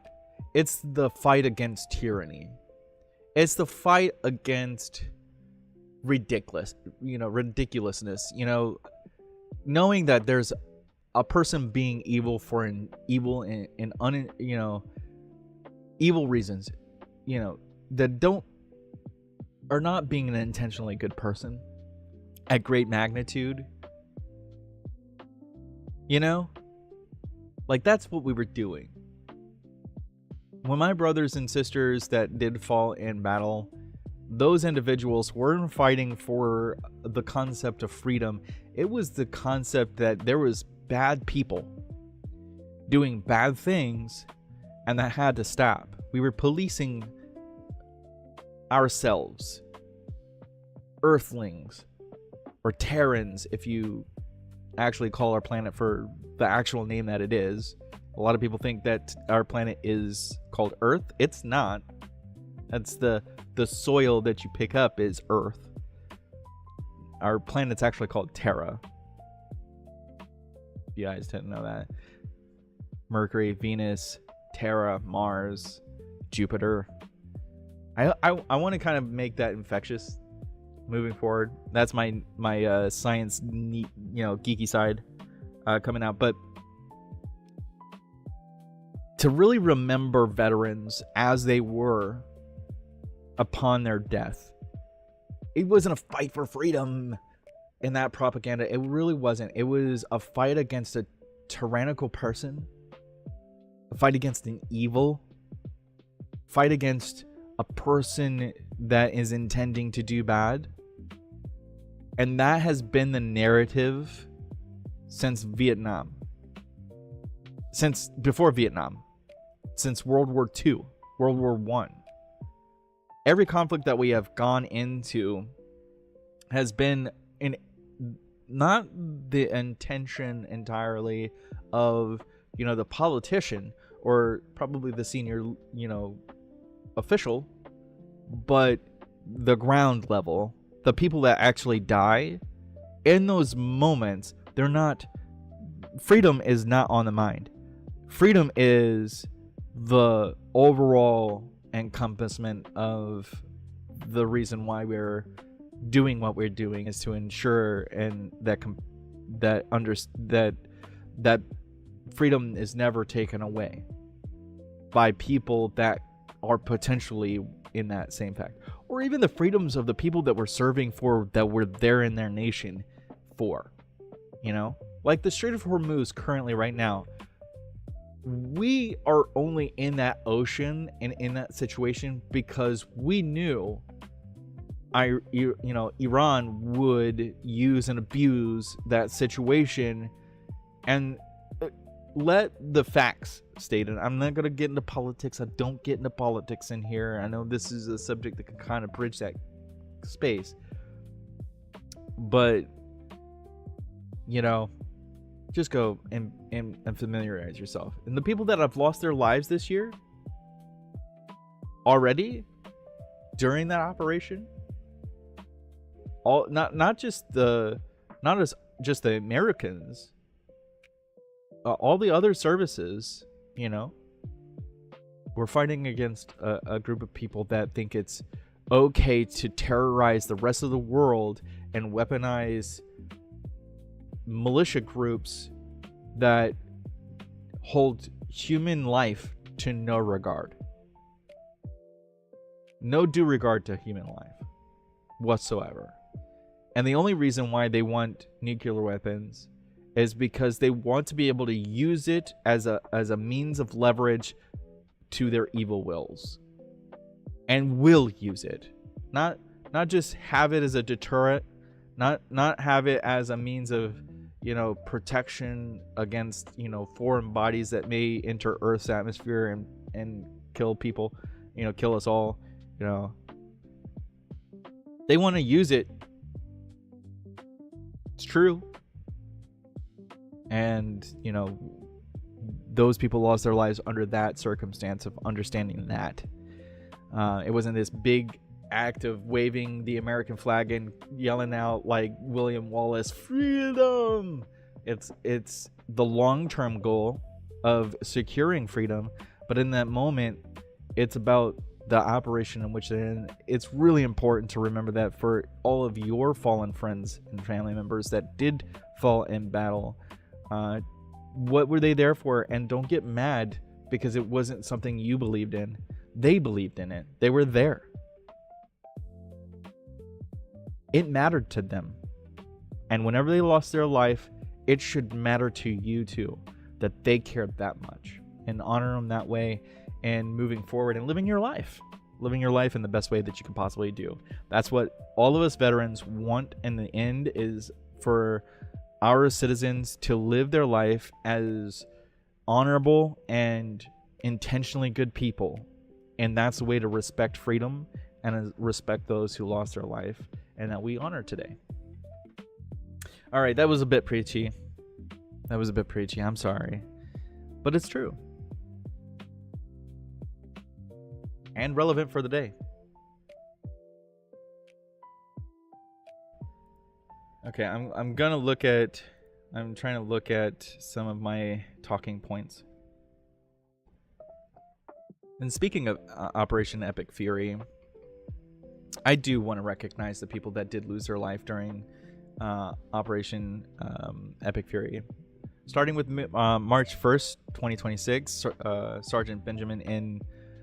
Pennington, Army Reserves, 42nd, Bellevue, Nebraska. Sergeant First Class Noah J. Teachins, Army Reserves, 45, Indianola, Iowa. Major Jeffrey R. O'Brien, Army Reserves, 54th, Sacramento, California. Chief Warrant Officer 3 Robert M. Marzan, Army Reserve, 35, Winter Haven, Florida. Captain Cody A. Cork, Army Reserve, 20, West Des Moines, Iowa. And Sergeant Declan J. Cody, I want to say Cody, Coady. Sorry if I butchered that. I apologize. Who Army Reserves, 39, from White Bear Lake, Minnesota. We also lost on March 8th during this operation Sergeant Benjamin in. Oh no, that was. Oh, so he. There's some conflicting there, and then it's saying Glendale, Kentucky. Wounds from March 1st attack. So either. I think that's when he actually passed, was in March 8th. Let me look that up. I apologize if I got that mixed up with how that was. I'm honestly, I got this information on a telescreen, and so I'm just going down, and if I get anything wrong, please correct me into the comments down below. I will put an apology and correction that I've corrected. March 12th, 2026, KC-135 crash over western Iraq with Major John A. Kleiner. All of them are from the Air Force and Air National Guard. By the way, this was Air Force 33 from Auburn, Alabama. Major Ariana G. Savano. Air Force 31, Covington, Washington. Captain Seth R. Koval, Air National Guard 38, Morrisville, Indiana. Wilmington, Ohio. Wow. A fellow Ohioan brethren, Captain Curtis J. Angst, from the Air National Guard 30, Wilmington, Ohio. Tech Sergeant Ashley B. Pruitt, Air Force 34, from Bardstown, Kentucky. Apologize to Bardstown, Kentucky. And another fellow Ohioan, Master Sergeant Tyler H. Simmons, Air National Guard 28, from Columbus, Ohio.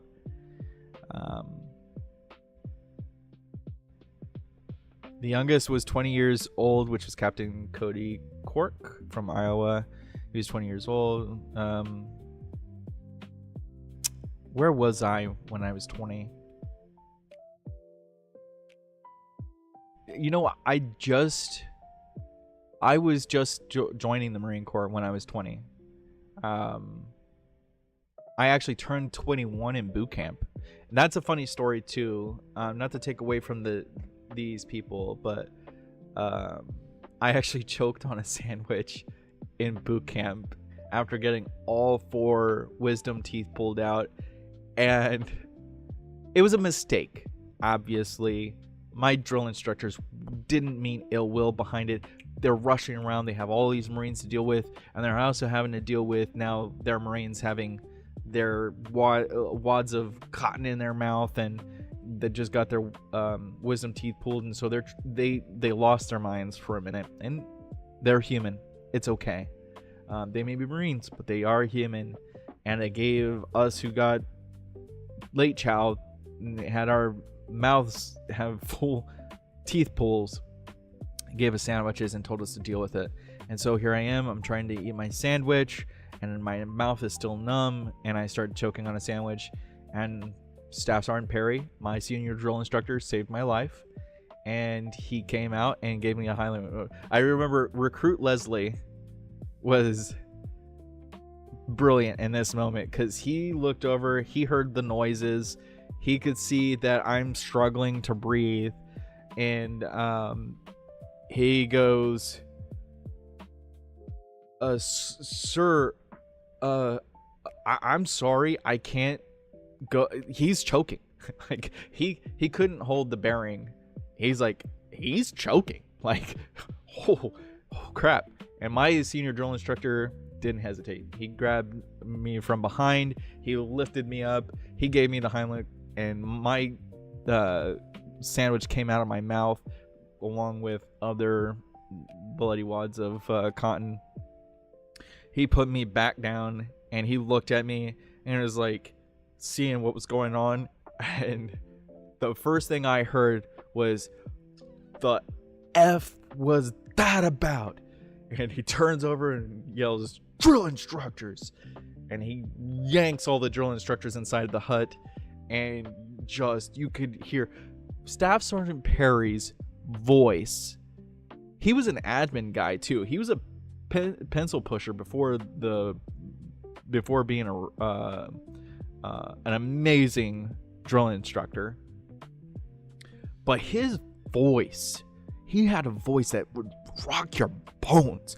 Like, you messed up by just his voice. It had diction, it had the volume, the intensity, the vibration, and the integrity behind it too. Like, he wouldn't just use that voice for any reason at all. You messed up, you effed up good if he had to use that voice, and everybody in that entire thing. And I felt bad too, because it's like, I got my drill instructors in trouble, I got my kill hat, and I got my knowledge hat, I got them in trouble. Crap, like, man, that's not what I wanted to do. That's, I really did care about my drill instructors. That, I knew that they were there, they were doing a job.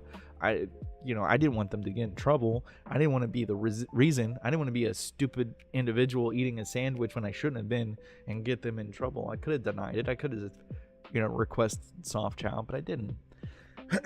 And so yeah, like, he gave me the Heimlich, and he ripped into them so hard. And yeah, I was that was when I was 21, but I turned 21 in boot camp. That was literally the day I turned 21 in boot camp. So technically, where I was at 20 was the day before I got my wisdom teeth pulled, and the most memorable day of my life, of days of my life.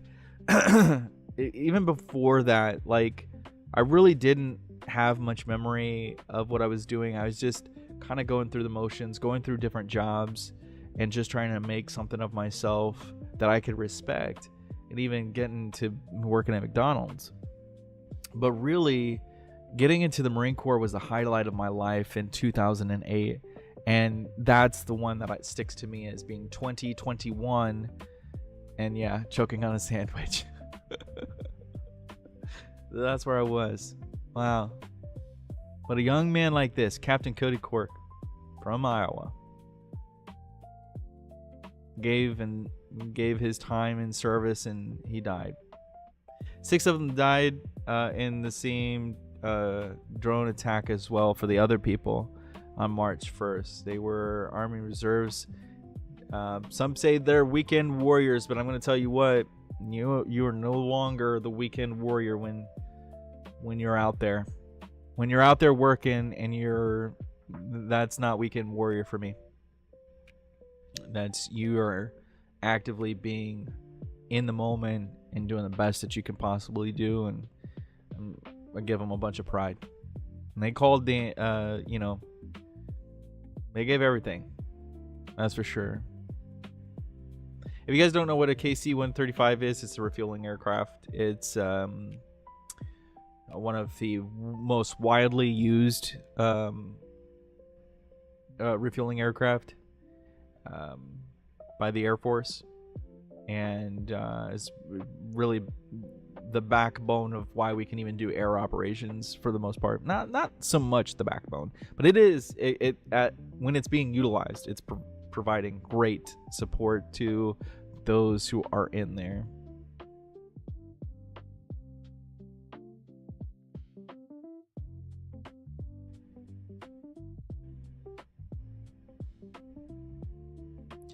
And also I'd like to remind people, like, it's not over yet. I mean, we are talking in peace talks. There has been a couple of close shaves with a few people, and we were able to recover them. But for the most part, it's not over yet, and we still got a long ways ahead of them. And we might lose some brothers and sisters along the way. I want you to really move forward in the months coming, to not bicker about why we're there. We're already there. Might as well take the efforts to support the people that are there. So if you've got service members that are serving currently overseas, reach out to them. Really take the time to reach out to them, see how they're doing. If you can, send them a letter. Do something embarrassing to them. Something. Let them know that you still are thinking about them, no matter where they are. Even if they're not in service anymore, if you have a prior service, if you have a veteran somewhere in the world, reach out to them. Let them know that you're thinking about them today. I would like to also transition into a conversation about who in the entertainment industry has kind of moved on from the military and still honoring those today, and are some of my biggest influencers, like, that influenced me to be in some way, shape, or form very genuine, very on point, and be able to be a good content creator for yourself. One of them, which is a prior Marine enlisted that went Mustang, is what it's called, that went Mustang, that became an officer, and that is Kagan Dunlap. He is an amazing influencer, and if you by chance throw this way, hey, thank you for everything that you do. You provide such great insight and information, and you do it in the right way, and I really look up to that. You are a person that I really looked up to. You really do give it to people, give information to people and keep people up to date, especially giving the veteran view and an interpretation of the veteran view. A really good person. If you want to definitely if you want to get that kind of stuff, that kind of experience, that kind of perspective, Kagan Dunlap, go to his show. I will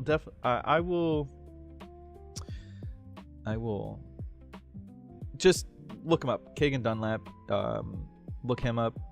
I did not talk to these influencers, streamers prior to this, so this is not like I'm using their name as clout or anything like that. I just want to be respectful because they are people that I do look up to. It's really, there's something that happens whenever veterans tell their own stories. Kagan Dunlap really gets the perspective straight.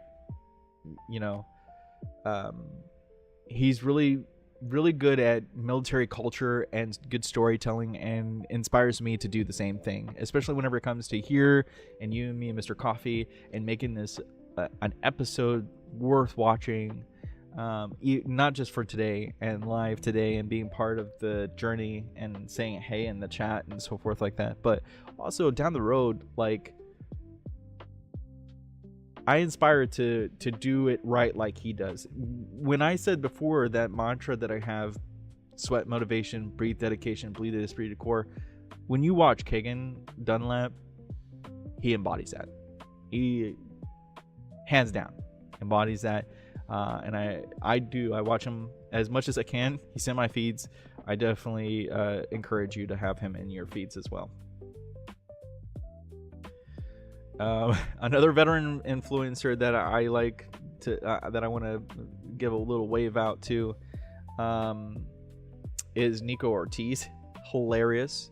If you ever get an opportunity to see some comedy, especially those who like to see the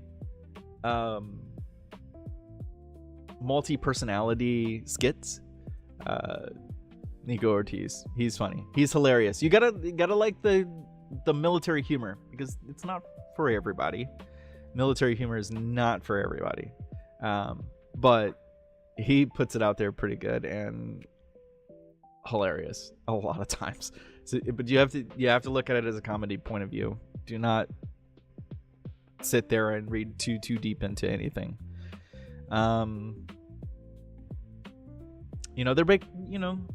Nico Ortiz breaks down the wall between veteran communities and the rest of the country,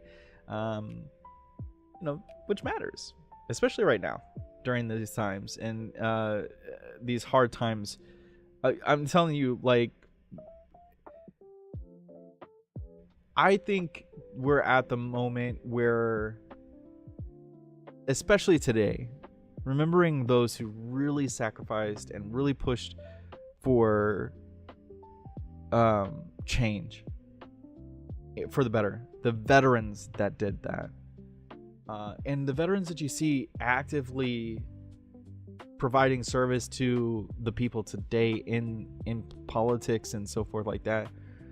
I want you to take a second and look at them, and really get inspired by them, and stop getting into this issue of drowning yourself with social media clout. And it's really, really bad. The propaganda is really horrible, but you know what? I guarantee you a good militant veteran is always going to steer you in the right direction. And because we sit there and never forget that we're responsible to our nation and the people of the world to be an example and an ambassador to what being an intentionally good person and being honorable stands for. Now, not every veteran is like that, but for the mass majority of us, that's who we are. You, like I said, you cut us open, there is no doubt that's who we are on the inside and on the outside. So, just saying, these are two individuals that you definitely can see that in them, and I like that. I value their work.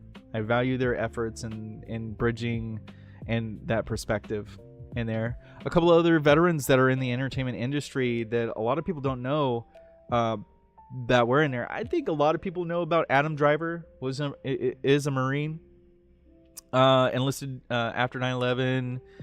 He was also medically discharged, just like I was. But he went to Juilliard and he played in the Star Wars series. He is the one who killed Han Solo.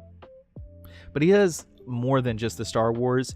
Like, the diversity that he has inside of him and the comedy that he does on SNL is great. Like, he is one of my favorite Marine actors, and I definitely had to have him first on my list. A lot of other people who don't know is a Marine is Shaggy. I'm Mr. Boombastic, feeling fantastic. Like, that guy, he is a United States Marine. A lot of people did not know that. A lot of people also don't know that Ice-T served in the Army for 4 years with the 25th Infantry. A lot of people didn't know that. Pat Tillman, NFL star who walked away from millions to serve, but he was also killed in action in Afghanistan in 2004. And his story never gets old. There's somebody to remember for today. You know, a person who literally went from his dream job and felt compelled. I'm serious. Whenever it comes into the military, it's a calling. We call it a calling for a reason. There's something that just sits there, and it's like, and if I have to like put a spatial awareness, it's right there, right behind you, right to the right, behind you to the right, and it's just like this, a loudspeaker, just going, "This is what you're meant to do. Do it." I don't know how to describe it other than that.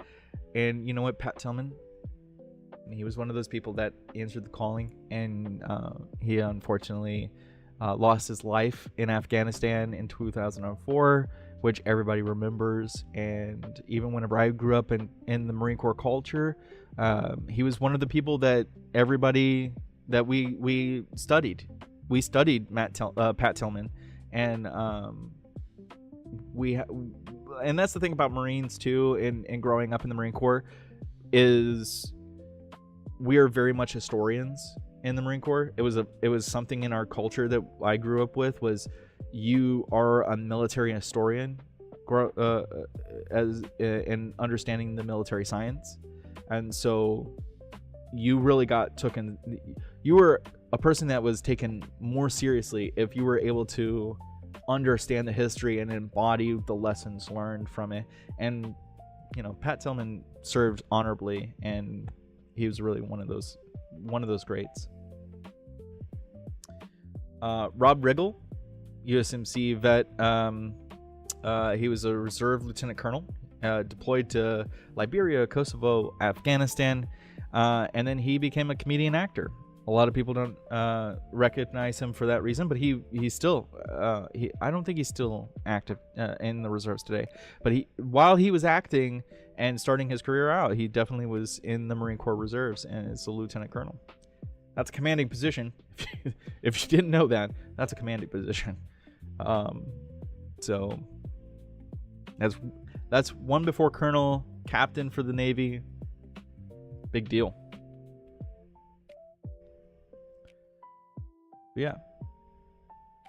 Can you imagine the amount of people that and you know what, we don't actually we don't walk down the street. I think the only way that you can tell that I'm a Marine, and if you really were paying attention, is my haircut, is this, and it will not be anything else.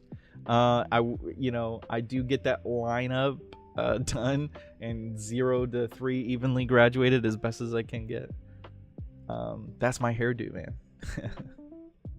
But I think that's the only way. But we blend in society really well, and we may wear hats when we're older, or pins on our lapel or on our collar, when we want to show our pride. Definitely during these days. I wish I had more paraphernalia, but I mean, office is a mess over there because I'm rearranging things. But I definitely have like my I love me portion of Marine Corps paraphernalia. My my warrant, my certificates and achievements, my corporal's course certificate that was up there, my sergeant warrant, my certificates of firefighting, my NAM, my CERCOM, also my slew of good conduct, letters of appreciation, all the stuff that I achieved in the Marine Corps, even my base safety achievement award that was given to me from the people in base safety. Thank you so much. If you are actually watching, thank you so much for that time and opportunity. But yeah, I definitely have a lot of my pride in the Marine Corps. Still to this day. Remember, if you were here earlier on in the show, you know what I'm talking about. So it sits there. It's real. And it's a real feeling. I do miss it every single day. And what I'd give to not have a bum knee and still be in that department, seeing those new junior Marines, being a gunnery sergeant or a master sergeant, being the chief, the crash chief for the staff NCOIC, or even more, being the master gunnery sergeant in the Pentagon, doing what I wanted to do in the first place, and which was bridging the gap between all of the emergency services and making it applicable. That is what I wanted to do. Man, from when I was a Lance Corporal to when I started getting heavy into safety. That was my path. That was what the path I wanted to do. But it never happened, but that's okay. I made a change and I made a difference.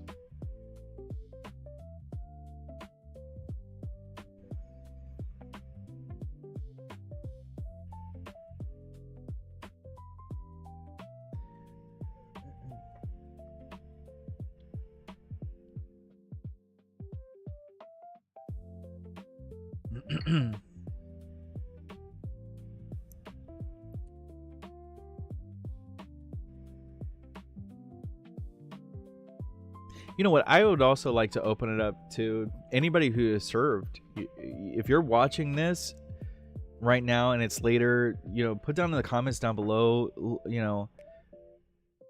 did you lose somebody? Let us know about that person, down below. If you can, drop their name. Definitely would love it. A few names that come to my mind are, that I would say recently lost. Covarrubias. That was somebody who we lost recently. Bolano. That was another person that we lost. There's been so many people that we've lost along the way in the past couple of years. I really, I can't say their names. It's really choking me up a little bit to think about them indirectly. So, but yeah, down in the comments down below, if you're watching right now, please put it in the chat. Let people know who they are, what their names are, and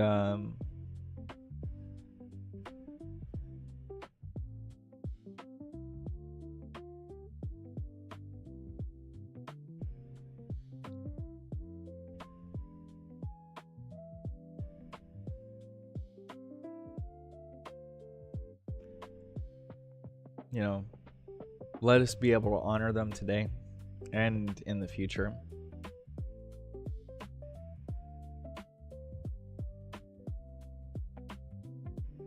So yeah, let's definitely fill that comment section with all the names of the people that you all would like to remember. And even in the future, if you're watching this video and it's in the future and you feel compelled to say somebody's name, do it.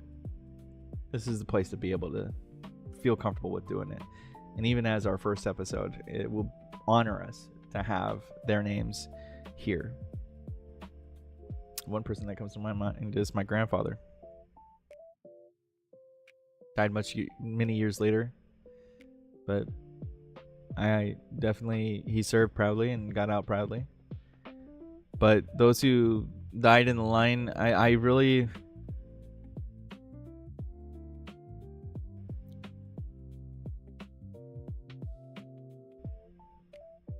we miss them. We love them.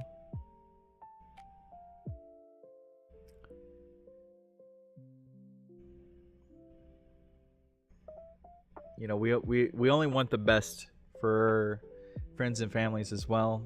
A lot of people don't understand also that when we lose somebody in service, especially those who are lost during combat, the family and friends that were directly affected by those individuals, especially spouses, mothers,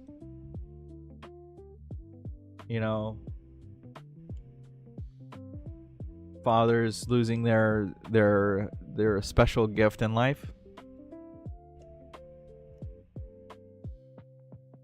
They take it really hard. Really do reach out to those individuals that you know in your life that have lost somebody in combat. If you have a friend or family member that you know has lost somebody in combat, reach out to them today as well, because they're remembering them. They've been remembering them, so they could really use the support as well today. Because believe it or not, every person who serves, the people who support their decision to serve and support their everything they do during serving, they that connection, you know, they can't really, you know, we really couldn't do what we could do if we didn't have the approval and respect and support from people that we were the closest to. And if we, so there are plenty of service members that have passed away in the past in warfare that had nobody, and we need to also remember them as well. You know, a lot of people right now are walking down the wall, the Vietnam Wall memorial, and the new memorials that are placed up for the Gulf Wars and in what's modern today, and remembering their family member. So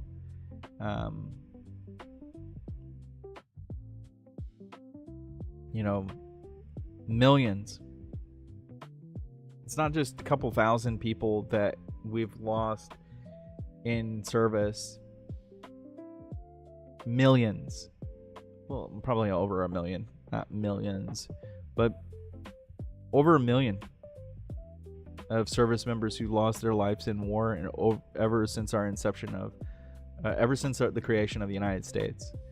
And all for, not just for our people, but for the, you know, the respect of the world.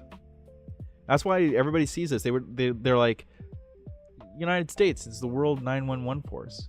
It's because we don't deal with conflicts on our own soil. That's too late.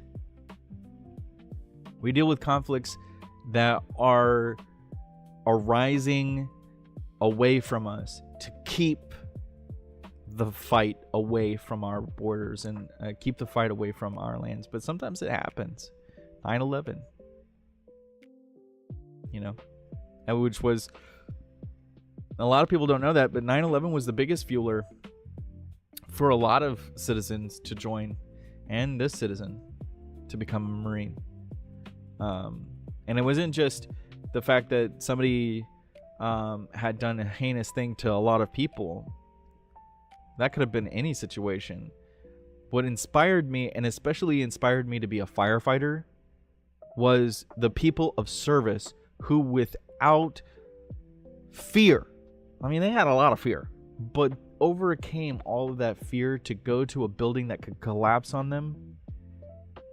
And they went to try to save as many lives as possible, and even gave their life doing it. That's what made me want to do it. It's not like I wanted to lose my life in the process, but it's like I want to be that selfless individual. Part of a group of selfless individuals. That's really what it means to serve in the military. What it is to be a militant. A lot of people just like, oh, I don't know if I could ever do it. Oh, I don't know if I could ever deal with the authority. I don't want to be brainwashed. You don't know how many people that I just want to smack. That I want to beat to a pulp when they say, oh, militants, they're just brainwashed. No, we're not. We're actually very much well thought out individuals that have brains and are probably more intelligent than the average citizen. Not to knock on citizens of the United States or anywhere, but we are there for a reason and selfless for a reason. And we don't care about politics. We really don't care until it gets so bad that we need to kind of go, somebody needs to activate that Marine Corps and doing what its secondary intention is there for. You can read it up, look it up yourself. It's the reason why that we guard the White House, and entrusted to do so as the Marine Corps.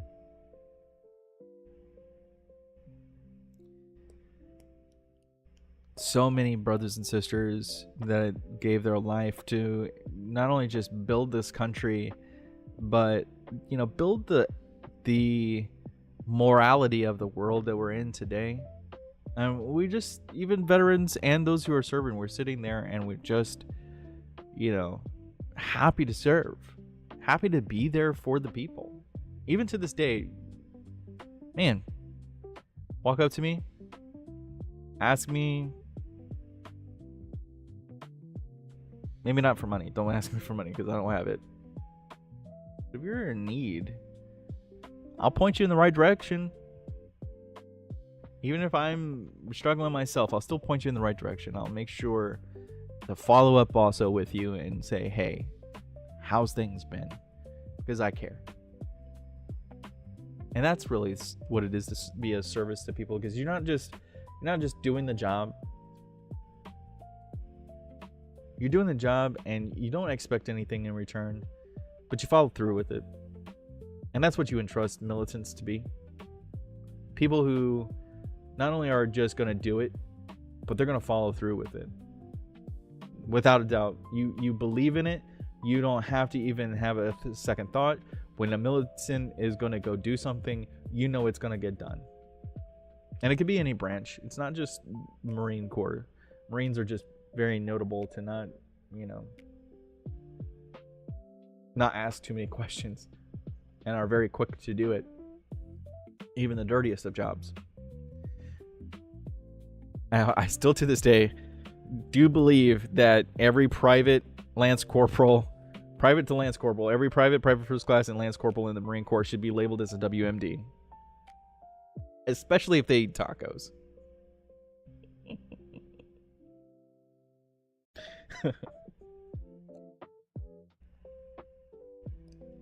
I remember somebody made a joke. It's like, what do you see on North Korea's border? A bunch of people just really regretting it. What do you see on the other side of the parallel on the US side? A lance corporal getting out of his tent with a cigarette hanging out of his mouth, scratching his belly and giving the middle finger, saying, try me. Just today, try me.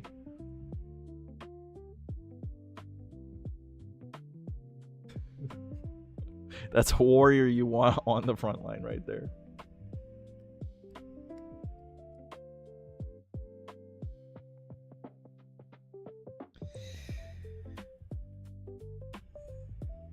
That was a good guy. His name was Sergeant Parker that I worked with. He was the one who said that joke.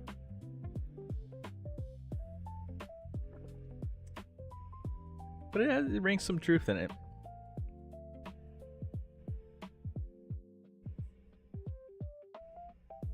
I got to talk to a recent mentor of mine.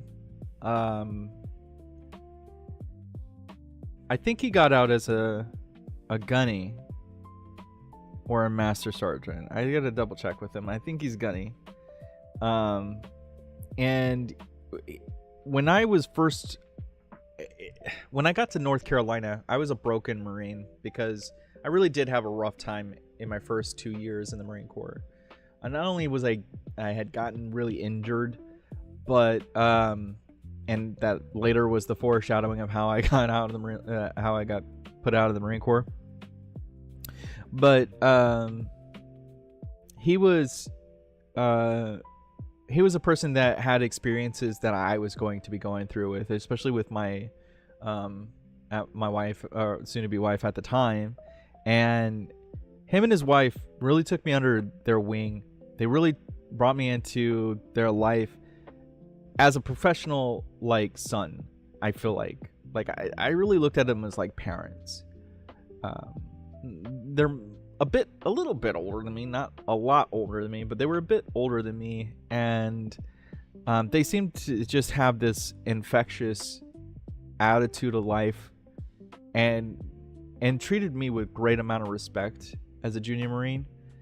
and really cared about what my future was. And I finally got to talk to that person recently after a lot of time of distance.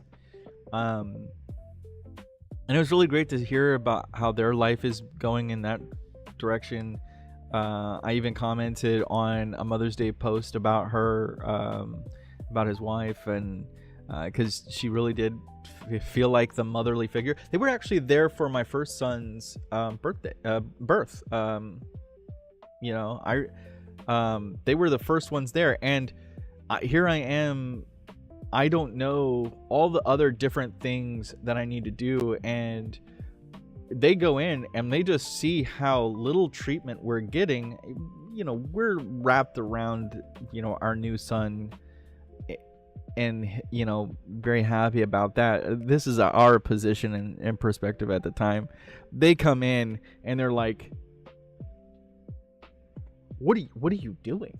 Like, not me, but like to the nurses, and you just see the nurses pump up and move around, and they really took on that aspect. And this is what I mean about service. They saw that I'm sitting there and enjoying this moment, you know, of my son coming into life, and they took it upon themselves to do all the hard work that I would definitely give over if I was in their shoes, and took care of everything else. That was the most amazing thing about them, was this people who barely know me for less than a year, or a little over a year at this point. It was less than a year at this point. And with the drop of a hat, the kind of people that they were, bam, getting nurses to, you know, do a bunch of different things, and I didn't have to lift a finger. They wanted to do that. They wanted to provide that to me. I didn't have to be worrying about that. Do not worry, constantly, of what I heard from them. And they were there for us. And that's amazing. And I got to reconnect with that mentor, really a good father figure. And even today, you know, talking to him, and, or not today, but, you know, throughout this past couple of weeks, been able to talk to him and see how their life has turned out. It's been better than seeing it on Facebook, that's for sure. Shout out to them, by the way. They know who they are. Really do thank you for that reconnection. So that was super exciting, for sure.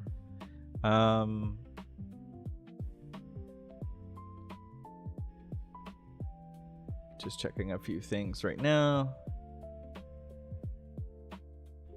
Also getting another cup of coffee, drink of this coffee, Emmy. Oh, we're about to... All of the coffee cups are going to be gone off the screen today, but that's okay.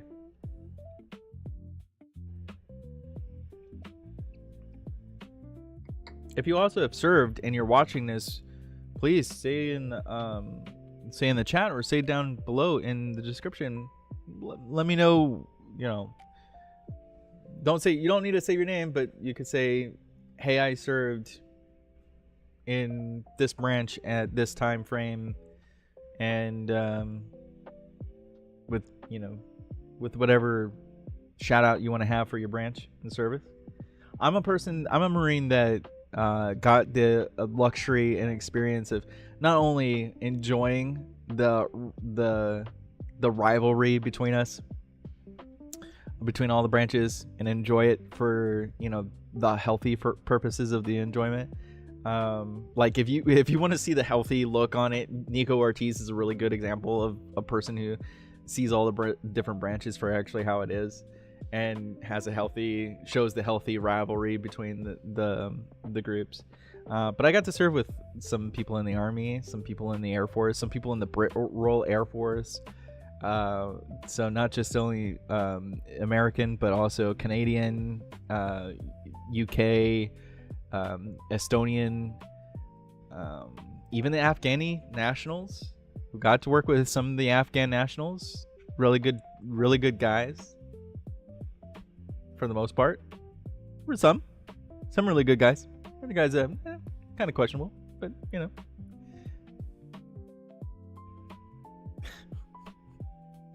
But you know, not just them, but you know, people from Thailand, the Thai Navy. Got to work with the Thai Navy. Got to work with civilians in the Civilian Defense Force of Japan, or not Civilian Defense Force of Japan. I led into the other thing. No, the civilian defense departments, the Department of Defense opportunities to work with civilians in the Department of Defense at the time, in the Department of War now.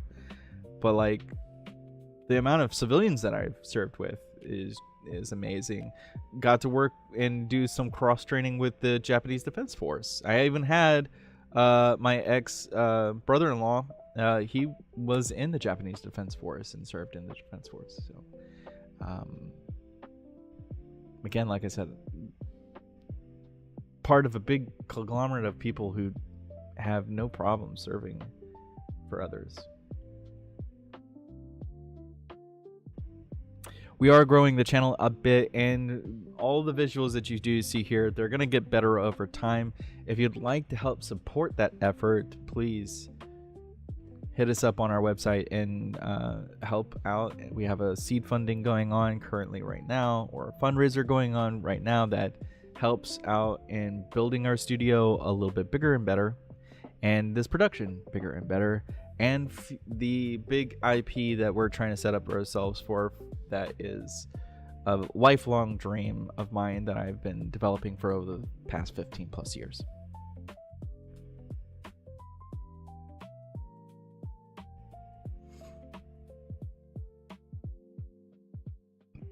I'm looking at a few things right now.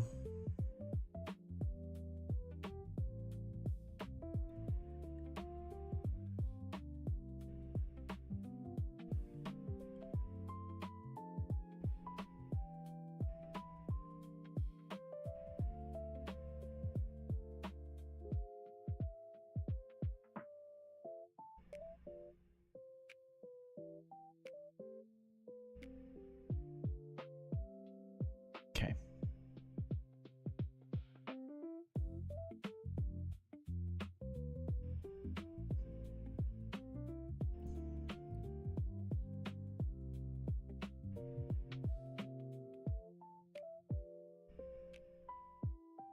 I've also been sitting inside of our Discord,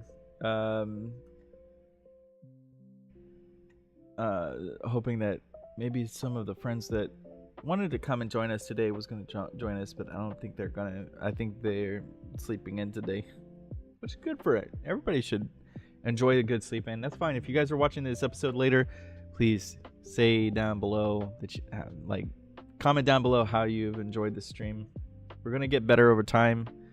I just need to get into the swing of getting back into the swing of providing content throughout the week and doing shows throughout the week. And again, Yumi and Mr. Coffee may have some adjustments to it coming into the future. A lot of the reason is due to me being in an office here in Hollywood. It's an office, it's not a studio, so it is around a lot of people who are doing office work, and I do not want to be disruptive. So we may have to adjust the times a little bit on when we're doing Yumi and Mr. Coffee, and it may actually end up being something that we do in the morning and in the afternoon. A little in the morning and a little in the afternoon to kind of round out the day, start the day and round out the day. So, or maybe even something consistent. I even have thought about doing it every day, having an hour and a half show in the morning and an hour and a half show in the evening. Still gets you 3 hours out of the day, but having it every day. But that's something that's way down the line, maybe a year from now, depending on what everything is. Because once we start doing everything with the Outer Exodus project, that's going to take precedence. That's going to take my time, and I may actually have to have a different host for this show in the future, which I hope to. I hope to be able to pass this show off to somebody who wants to do it later, but we'll see.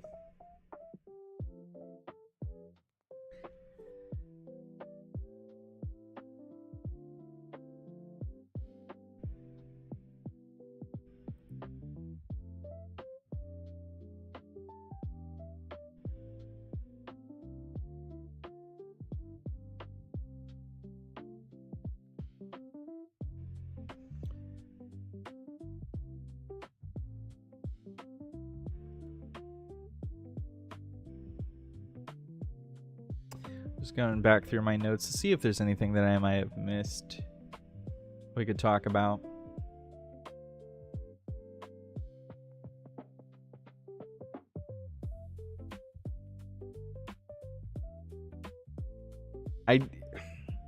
I think I went through all of this material since I'm so used to it being a 3-hour show. I went through all my material in the 3 hours that we have, because technically we'd be ending the show here in 13 minutes, but we are extending it for 2 more additional hours.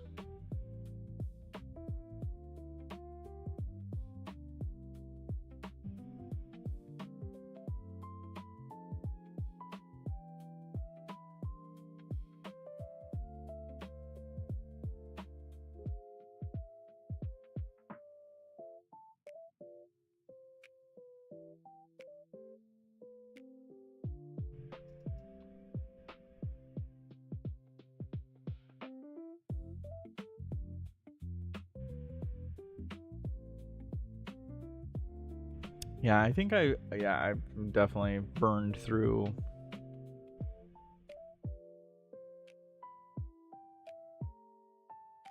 There is another section that I haven't covered in my notes that I'm like running off of, but it's for the end, so I don't want to cover it right now.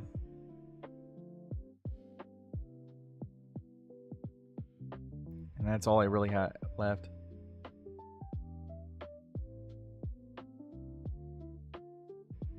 Well, here's a good question. You know what?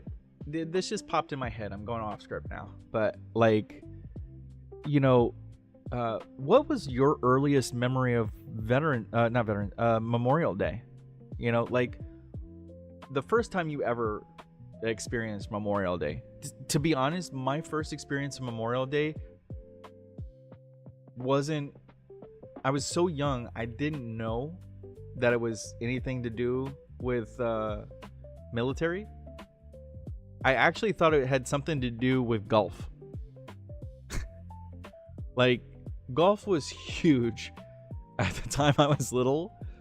So the Memorial Open, PGA Memorial Open, that's all I remember at the earliest memory of Memorial Day. It wasn't until I was I had to have been 7, 8. I definitely was a lot getting into finally understanding my surroundings around me, and it was actually in school. I had a veteran teacher. I can't remember his name, but I had a veteran teacher, and it was Memorial Day, where towards the end of the school year, and it was leading up to Memorial Day. It was before the weekend, and I remember him standing in front of the class, and we started talking about different service branches, and he was he looked at all of us, and he was like, so do you have anybody who may have passed away in service? Do you know of any family members? And he challenged us. And I remember coming home and talking to my grandma about it, and I remember her talking and showing pictures and talking about how my grandpa was in service, and that we had I think it was either a cousin or a great uncle that had died in Vietnam, and that his name is on the wall, I think. And because I remember going when I was in 6th grade and we went to Washington D.C. I remember I was looking for his name on the wall. They asked me to kind of look for his name on the wall. But yeah, we got a couple of family members that had passed in Vietnam and World War II and Korean War, even in the first Gulf War. I don't think I have a family member that lost their life in any 2000s war conflicts. Fortunate enough for us. But I could be wrong. If any of my family members want to go ahead and correct that, I'd appreciate it. I definitely would like to honor a family member that has fallen in modern times.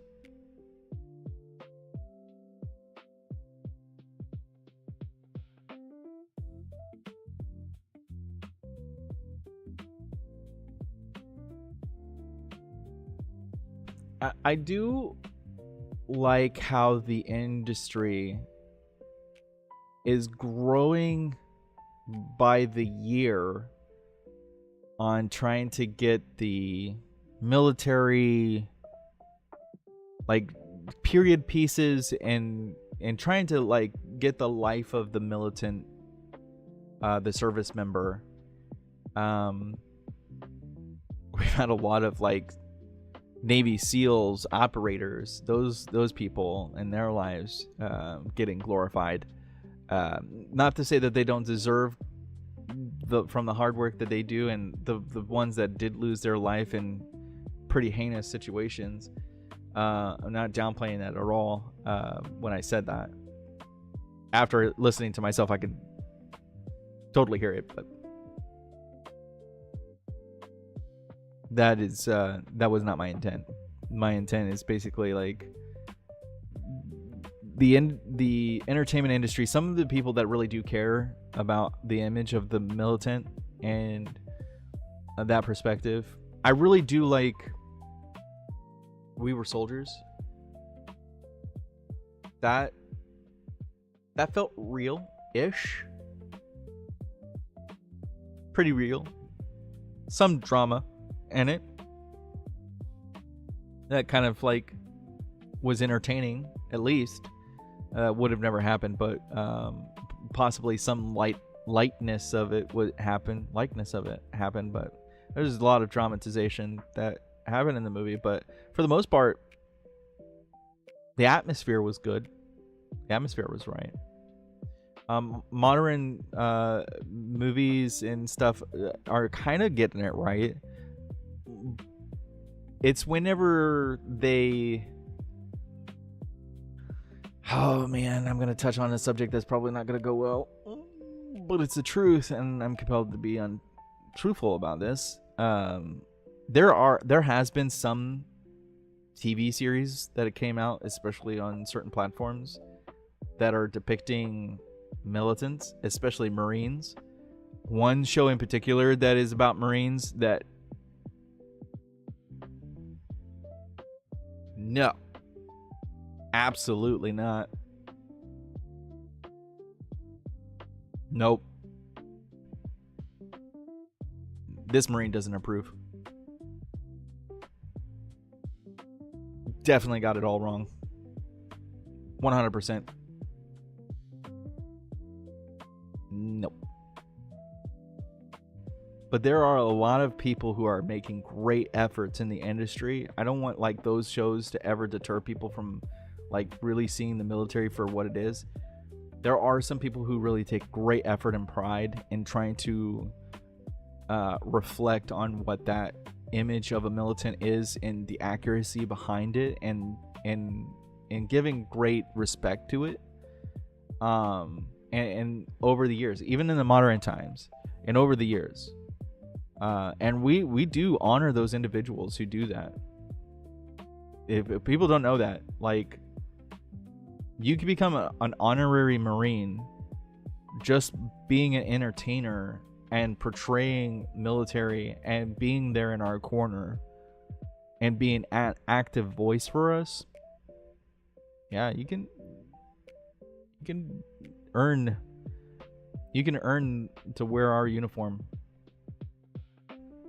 Utilities, not our dress uniform.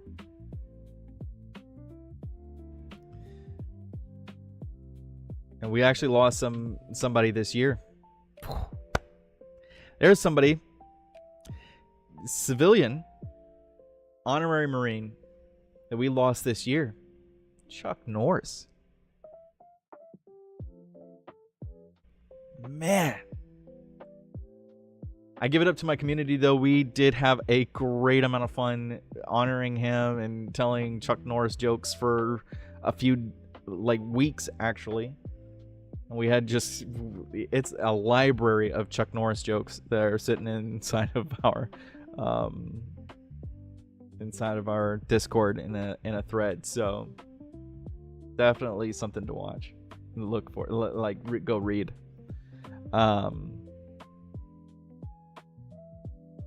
Man, Chuck Norris, great American. A lot of people didn't know he actually did serve. He was served in the Air Force. Yeah, Air Force. And he learned martial arts. It was out in Japan. He learned martial arts, and then he brought it back with him and did some really great things and became an icon and became the embodiment of an icon. And we lost him this year. That's sad. There's somebody. Honorary Marine that we lost. And it's not like, he gave up or anything, that he gave up his service to the Marines and sailors and soldiers and all the other people. He was an active person within the vet community, constantly, every year, programs and so forth like that, really taking it up. I'm going to tell you what, if you are an organization that is helping the VA in, providing purpose and service to veterans, if you're going to do that, use somebody like Chuck Norris as an example. People like him, people that even gained honorable mention of service. And I think if you can't do that, don't do it. Don't provide assistance to veterans. Just don't. I'm not trying to throw a little disgruntledness in there or negativity, but that's why. Just don't do it. It's so hard being a veteran and then just looking at an organization and being like, oh, so you're not going to help. Thanks for wasting my time.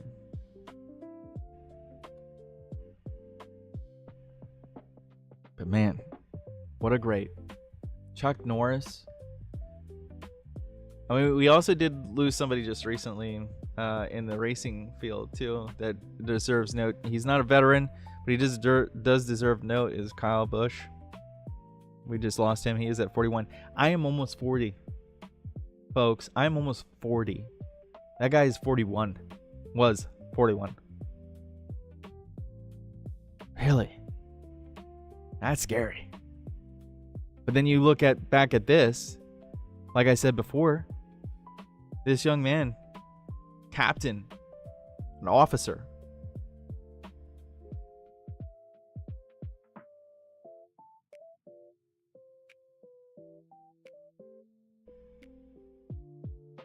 Captain Cody A. Quirk, 20 years old.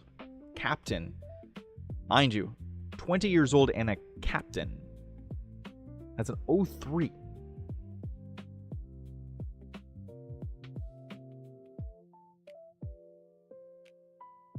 $35. Somebody I'm older. Chief Warrant Officer 3, Robert M. Marzan, 35 years old. Man.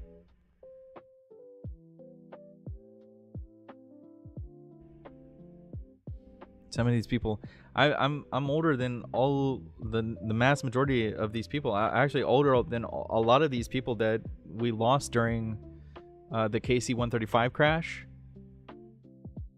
the Port Shuaba in Kuwait, the drone attack.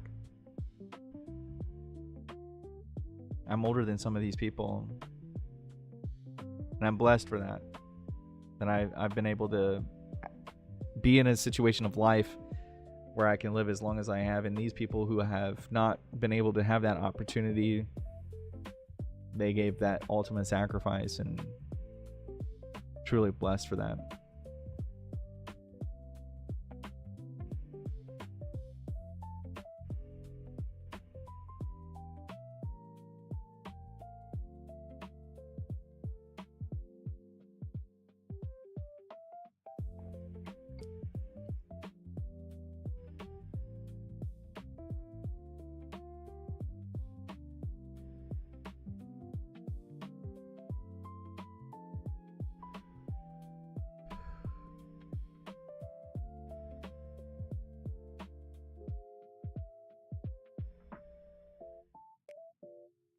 I'm looking at some of the X feeds honoring today.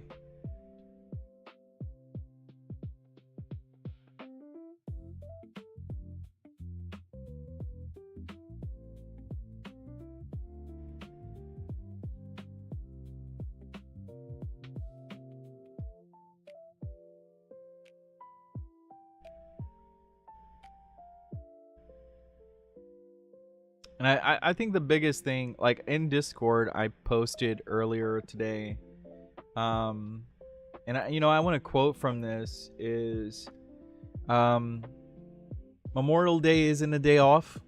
It's a day of reckoning, a moment to stop, be still, and remember the ones who never came home. As a Marine veteran, this day carries weight that words don't fully reach. I stood where they stood. I know what it means to serve alongside someone and trust them with your life.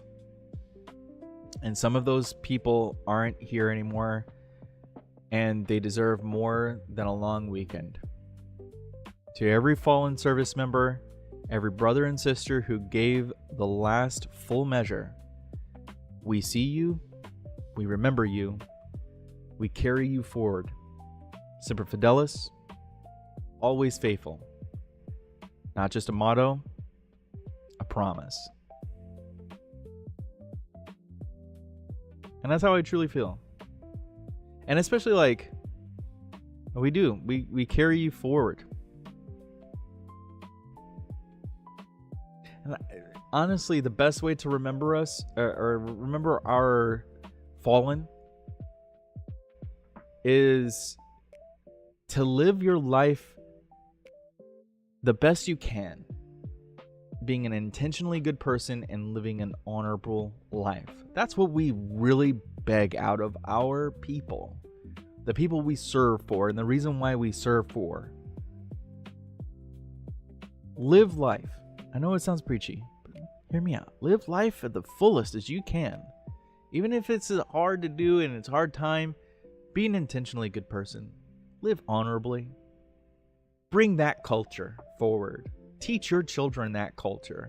Being an intentionally good person and living an honorable life. That's a good way to remember these individuals who fought for you and died for you.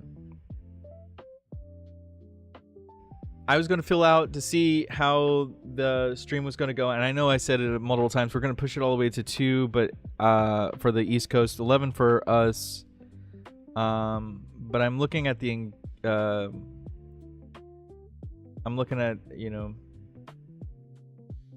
the engagement. There's not a lot of people here. There's everybody's like kind of just enjoying their day. So I'm going to take that note of that everybody's just enjoying their Memorial's Day as they should, and leave it to you guys watching this later.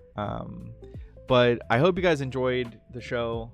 I hope you guys enjoy the show later. I hope you guys will join me again on Wednesday at 5:30 p.m. Pacific and 8:30 p.m. on the East Coast, as we'll be playing some games. We'll be playing some Subnautica 2 or another game on the horizon that I may or may not fill into the schedule. But for the most part right now, it's going to be playing Subnautica 2 and enjoying some of that for a couple of hours throughout the night and having some fun with that. But as far as You, Me, and Mr. Coffee goes, we'll be back again at 6 a.m. on Friday, 9 a.m. on the Eastern Coast, and we'll be going for the 3 hours normally like it is right now, and having a good time trying to melt away the week and getting into the weekend. Hopefully your week is going to be a light week this week, especially with it being a holiday week. I know there's going to be people going into work and trying to catch up for a Monday loss, but I hope it actually becomes very easy for you today. We're getting into the summer months. Also, please, if you can, go to our website.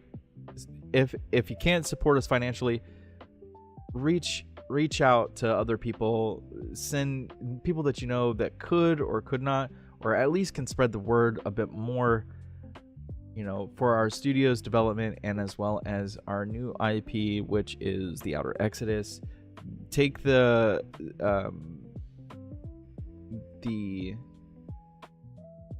go to the website and head over and help us out as best as you could. For everybody else that is watching,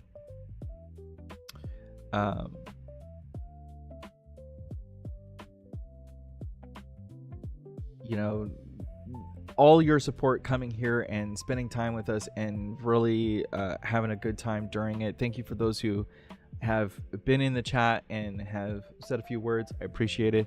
Family and friends, love you very much. As we come into the close, I wanted to thank you for spending your Memorial Day morning with me. I know you could have been anywhere. The fact that you're here means something to every family who got a knock on the door instead of a phone call. We see you today. We haven't forgotten, and we never will. Semper Fidelis, and we'll see you next week. For my two sons, I love you. I miss you. I think about you every single day. And there is not a moment that goes by that I do not cling to a hope that we'll be able to spend some time together soon. For everybody else in our community, thank you so much for coming around, and make sure that you do reach out into our community and be a part of it as well. Come to our Discord community as well. Go out to the website. 28th of May, that's only in 3 days, is when we're opening our membership area on the website and help bring you guys closer. That's another reason why I had to go and share that website out to everybody else. I know it says Base 44 app and everything like that, and a lot of people are getting a little uneasy about it, but it's a real website. It's a real website. Trust me. I don't know why you don't. Head over there, check out the website, get a call to action, be put on the email list. I'll send you out an email whenever it goes live so that you can get tied into the membership straight away and get to enjoy a lot of different types of content that we're ready to drop here within the week. I mean, I've got all of the engines running. We're ready to go. I've been testing out those engines. That's kind of why the stream is a little bit lagging behind about its growth and development, is because a lot of my effort has been put into the content that we're going to be pushing out on the 28th of this month and getting into the drive of the Kickstarter, hopefully by the 1st, June 1st. Well, without further ado, I'm not going to take up any more of time. Thank you so much for watching our show. It's been Yumi and Mr. Coffee. I'm Exo, or Xylarona, and I'll see you on Wednesday if you come by. If not, next show, Yumi and Mr. Coffee on Friday, 6 a.m. Pacific, 9 a.m. sharp Eastern. So we'll see you then.